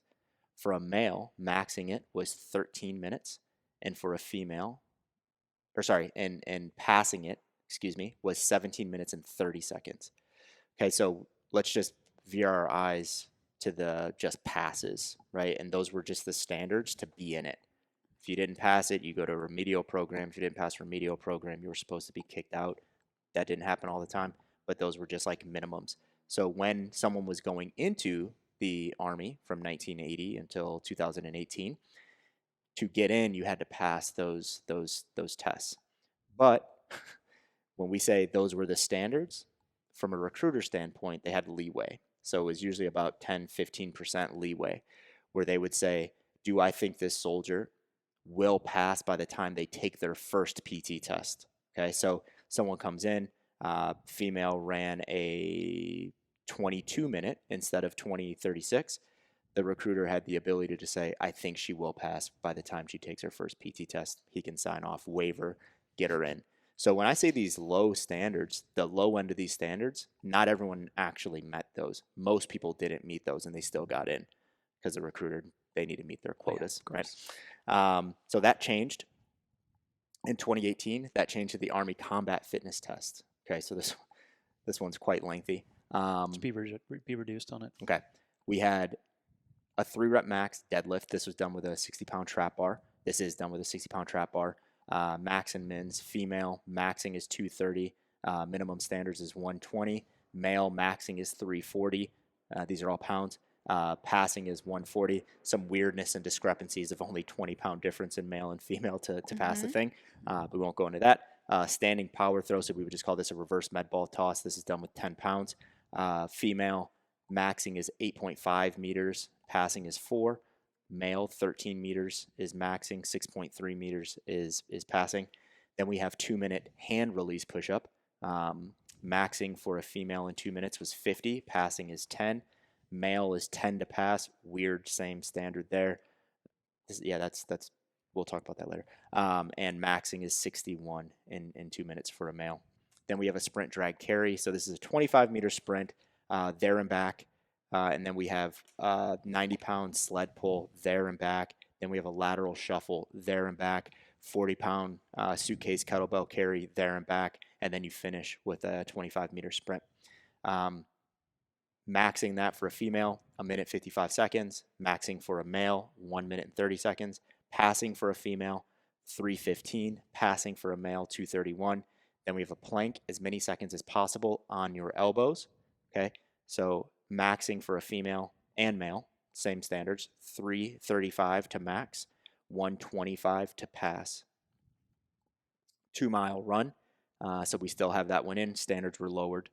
So for a female to max that thing, she's coming in at 15 minutes. For a male to max it, he's now coming in at 13:22. Used to be 13. Female to pass, 23:15. Used to be 22. Male to pass, 22. Yeah, so from the change, it's obvious that the mile time is a bit easier to execute. The push-up standard, is there a big consideration there, or is there other aspects of the test that you think are, I guess, less You don't have to be challenging? on a horse for 90 miles. Yeah, that's true. Yeah, that's good, right? Like, gosh. Oh, I guess I meant from the mile 18. the mile time. I was thinking, gee, that's a little bit of a change, but 45 miles carrying something or 90 miles on a horse, like, Yeah. holy jumping. Well, no, You're I not meant doing from the that this 80s. weekend, right? From the 80s to You're going, what, 10 miles? 2018. Oh, this weekend? Yeah. Like, I don't even it's know. not how long, even just that. around Saguaro Lake, maybe like a few miles. yeah, right. Like 5 miles. Anyways, your thoughts Yeah, on I think the 2-minute hand release push up, you can go both ways, right? Like the standard is only you got to do 10 in 2 minutes to pass the damn test. That's mind blowing. What? nothing. Yeah. Yeah, what? right? So I don't know if it got harder or easier, right? The standards were lowered. It's a different exercise. It's easier. It's all based on the culture. Like, who's doing the test? Yeah, it's easier to grade. I think that's why they made it hand The release. Norsemen probably wouldn't have had a problem with the 2 and 2 and 20. Like, who are we talking about here, right? Yeah. If you're talking about the collective of individuals that are around at that time when the test was made, then you're going to have a perspective on hard or easy. Yeah. But I mean, I think anything, across the board is going to be difficult. That is an interesting philosophical point, though, is like, imagine if the same thing stayed from 1906 to 2022. That would be fascinating. Yeah, Lots of data and et cetera, et cetera. Obviously, combat changes, defense requirements change, humans change, digital platforms, et cetera, that changes stuff. But yeah, I mean, there was it's evolved, right? Like, it's, when I look at this, and Georgia mentioned, there was some pushback from when this thing was first released. And this thing they've been talking about releasing this thing since like 2011. This was supposed to go like every year, and they're like, "Oh, we got to refine it. We got to refine it. We got to refine it." Finally, went in 2018, and sorry, Georgia was mentioning the pushback because what was the percentage? 40? Yeah, 44% of women failed the test from October 2020 to April 2021, compared to 7% of men. So they introduced that gender difference, and then you saw pushback from women in the military saying, well, no, the hey, gender difference was there in the 2 to 20. Was it always there? Yeah. Or they maybe changed some? No, of it's just different tests. They just didn't know what the pass standard should be, right? So they probably came out in a place where they thought they would pass 80%. And they're like, we failed 44. I don't know if that means that it's a bad test. It's like maybe those 44% shouldn't be in the military. Yeah, or maybe the marketing was incorrect on what they were looking for. Yeah. That's the downside of data, right?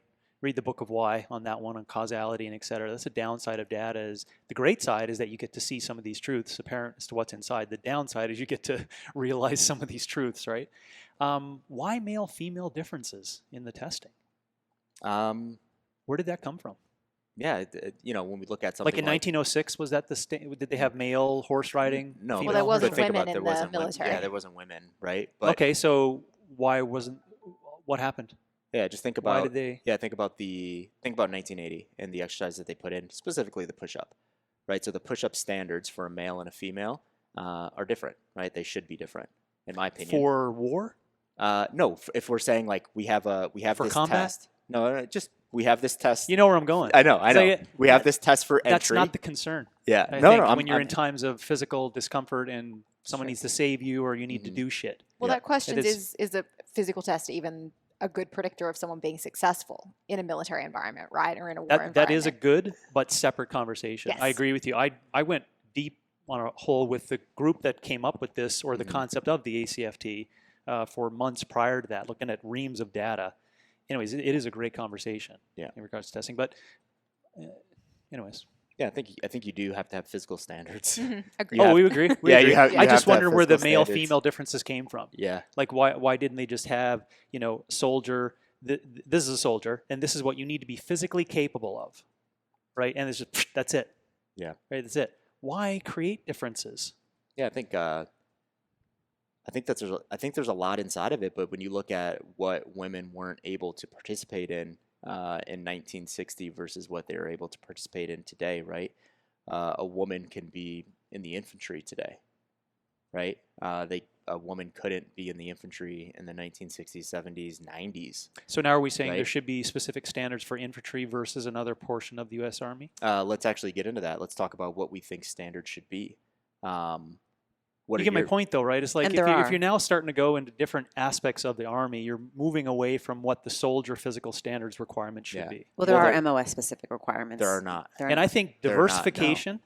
There's off-the-book standards based on an MOS, depending on where you are. It's but just there is it's no, just there is a no redundant. difference. It's just such bullshit. It is. It's a complete, utter bullshit. There's so many.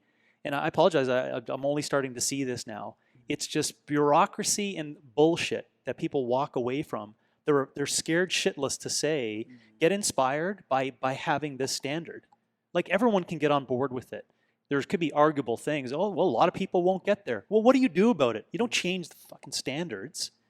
you figure out, is it marketing? Is our are we not making this a really cool thing for people to do, right? You can get inspired by, to be physically capable. Because I can go out there today and find 1,000 people that can physically do those things. Do you see what I'm saying? So it's like, well, maybe it's the crop we're going after, and we're spending all this time on thinking about the standard capabilities. And in my point, back to what you were saying earlier, is that I think then I do have an answer to your previous question on I got bumbled on it as to what you were asking.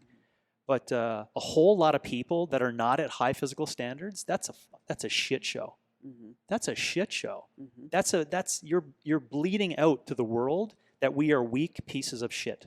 We're not capable of upholding this inspiration of a physical standard, right? And all we want to do inside, though, is argue about, we got to make sure these people can be. This is what I'm hearing with regards to it. Offering no consensus to like the male or female, but the male and female one, I wanted to bring it up for that reason, right? It's like, what's our definition of a quality physical standard for a soldier?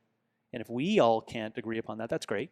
That's okay, because we can discuss it more in depth. But I'm like, we can't agree upon it. Now I'm just hearing like, there's subset pieces of this. Like, oh gosh, it makes it confusing for me, anyways, to try to understand. Like, how do we? You're the closest what are we to doing here? We're trying to give at least something of our take on what a physical standard should be to get people inspired based upon that. Now the character thing, that's behaviors and et cetera. That's deep, right? But we wanted to start there. Yeah, I don't have a problem with there being subsets of tests internally, right?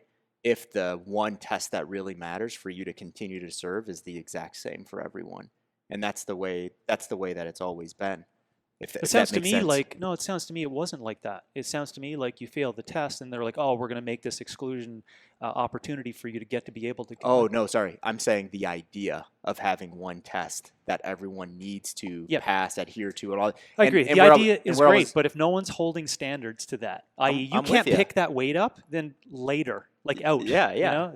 We have a program that's going to So why like I'm not asking you this, but why change it? That's kind of where I was going with it, right? So it's like the 2-2-2.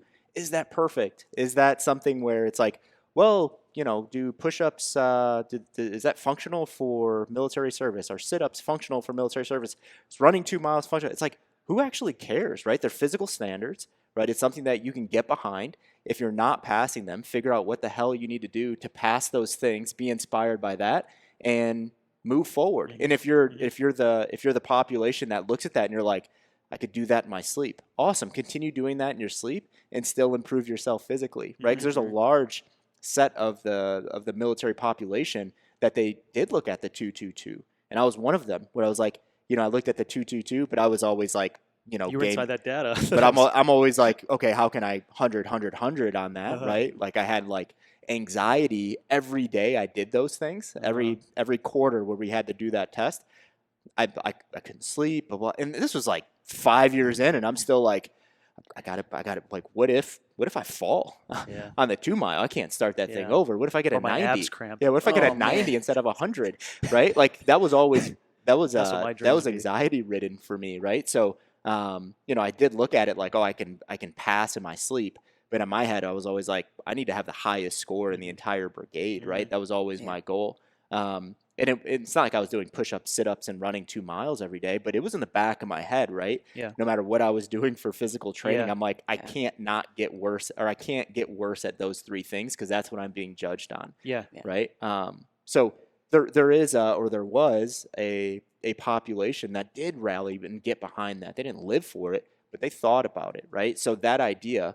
And do you think they rallied because it was simple, or because it was the character that you have that got them to that? I think it was, I don't think it had anything to do with the simplicity. I think it had a lot to do with how important that was in my organization specifically. You were judged on that stuff, right?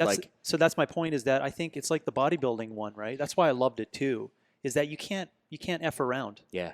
Right? You're going on stage naked, right? So when you're 6 months out, you wake up thinking about that. Like that's the morsel of rice. You're like, I could be excessive, but hey, it's like, that's my point, is like there's truth in 2-2-2, or whatever you want to call it, right? That's why I was saying the simplicity of it offers a truth serum. Yeah, and then the standards underneath it, and all the options and all the training, etc. It just washes away everything with regards to getting on stage naked. Yeah, especially if you're a leader, right? And you have soldiers under you, which I always did, right? Another great point. It's like, That's another It's like, area. how can I tell, Yeah, you know, that's all- the 10 soldiers underneath me that they need to train for this thing and they need to do this and do that, and I'm not like the beacon that they're looking at. Like, Yeah. I know this guy is always going to be on top. So you know? maybe that's an area we could say that we could use as like, because you call it leadership, I call it inspiration. It's inside the same thing, right? So the same thing can happen to that young person who's 16 right now,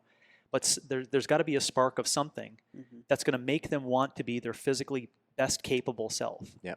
You know. So and then when they get to and I don't know, this sounds cliche, but you want to get to the test and be like, what a joke that is. You know what I'm saying? But the person that really cares about it, they'll never get to the test and say, what a joke this is. Oh, the yeah, thing that I'm about to do, right? Yeah. Perception wise. Yeah. Yeah, Because for if sure. you care about something, Oh yeah. you never. No, but I meant after the fact with regards to the turmoil. with you. But they're inspired to be physically the best that they can be of themselves. Mm-hmm.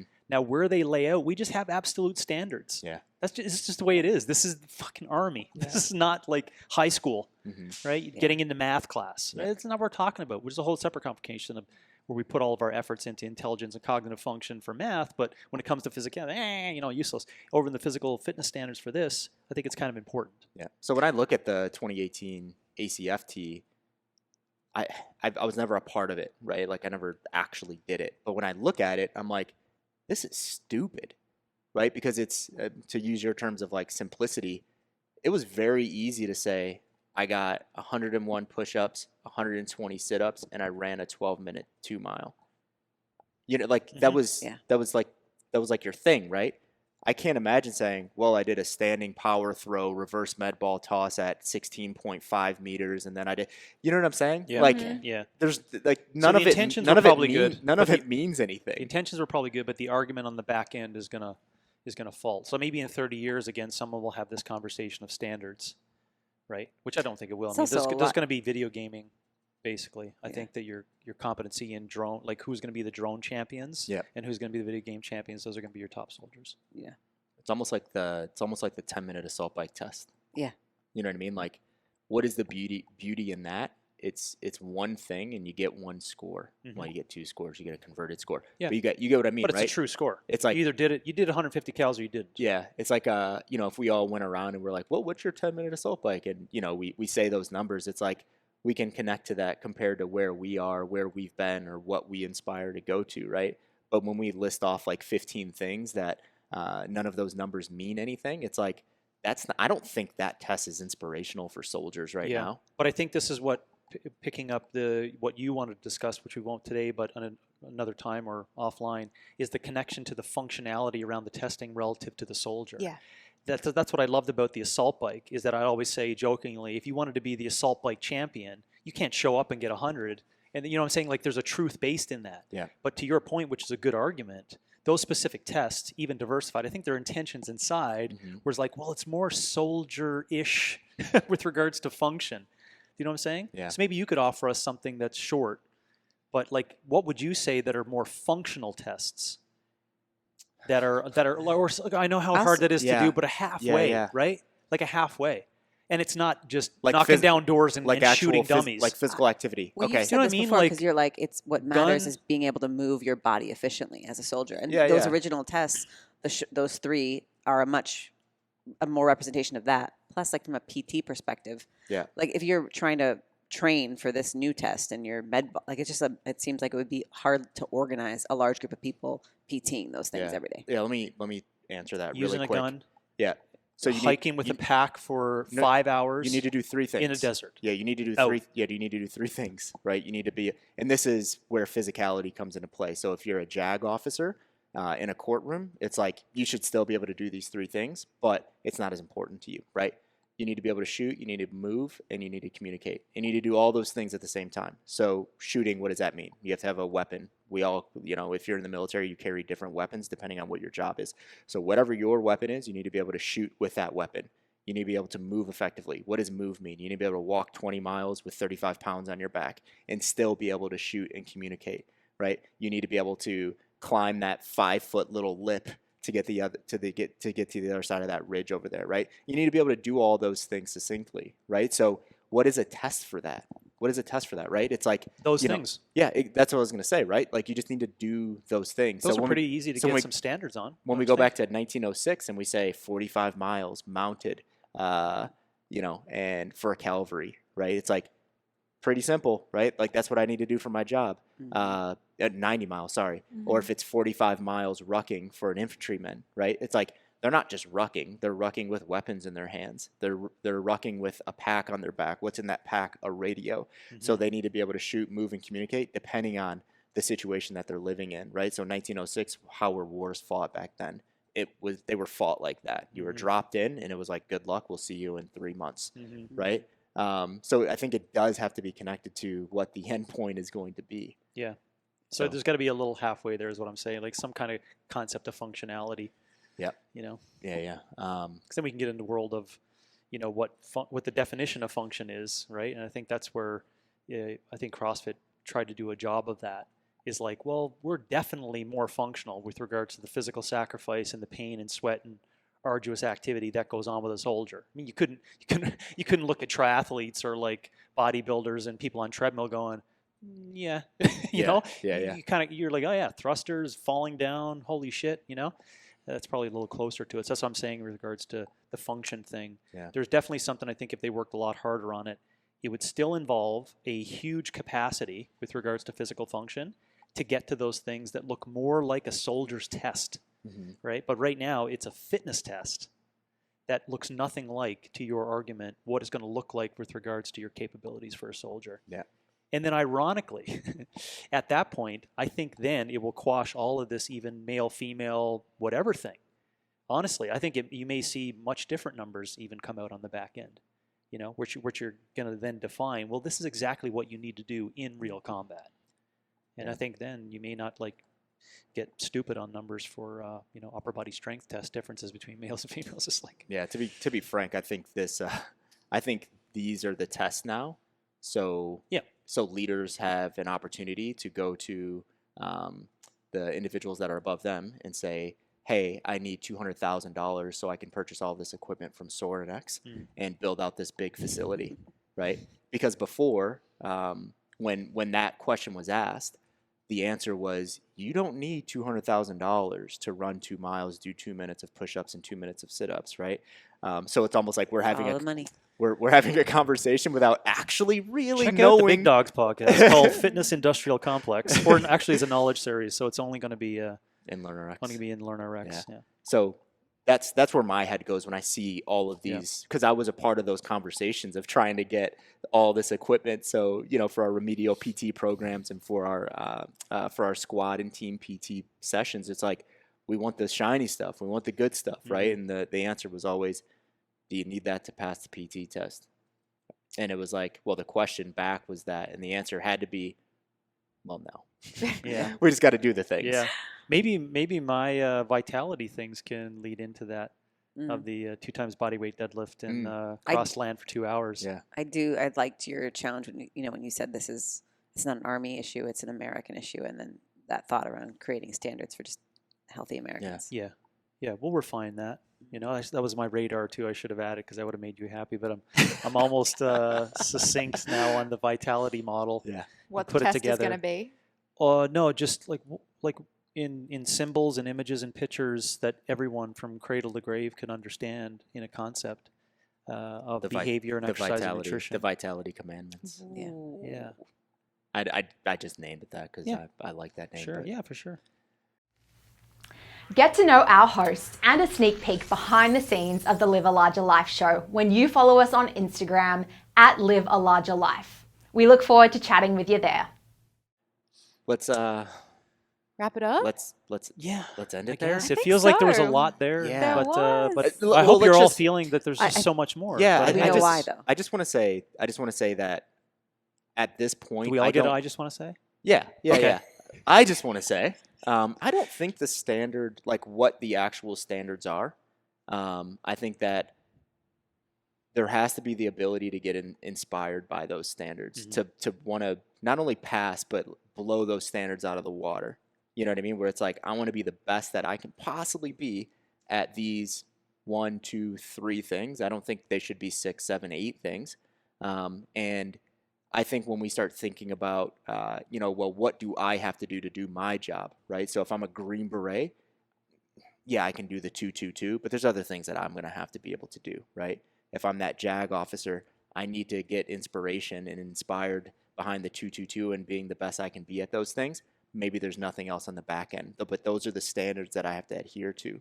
So we didn't really get into the MOS specific stuff, and then the what does the American have to do? But I think it is different at the end of the day what the average American has to do to what the military member has to do. And James, you mentioned it offline, but military is outside of the vitality model. Mm-hmm. If anyone has ever been inside of the military, they will understand that is outside of the vitality model. It's very hard to have everything aligned when you don't have the choice to do what you want to do on a day-by-day basis. So the American and the military, maybe I should go this way, the American and the military, I think the American has to lead into being able to serve in the military, but I think those are two different standards. Mm-hmm. Gosh. Can I just say? Oh, can I just say I smirk every time you say JAG officer. Who wants that title? Every time you said it 3 times, I was like, oh wait, no, he doesn't. So I'd like to say that I don't want that title if it ever comes up. Can we do like a... What does JAG stand for? It's just JAG. Okay, we'll stop. Yeah. Yeah, I think there should... What I'd like to say is that, I think that an answer is not to do less. I think that brings people down. Mm-hmm.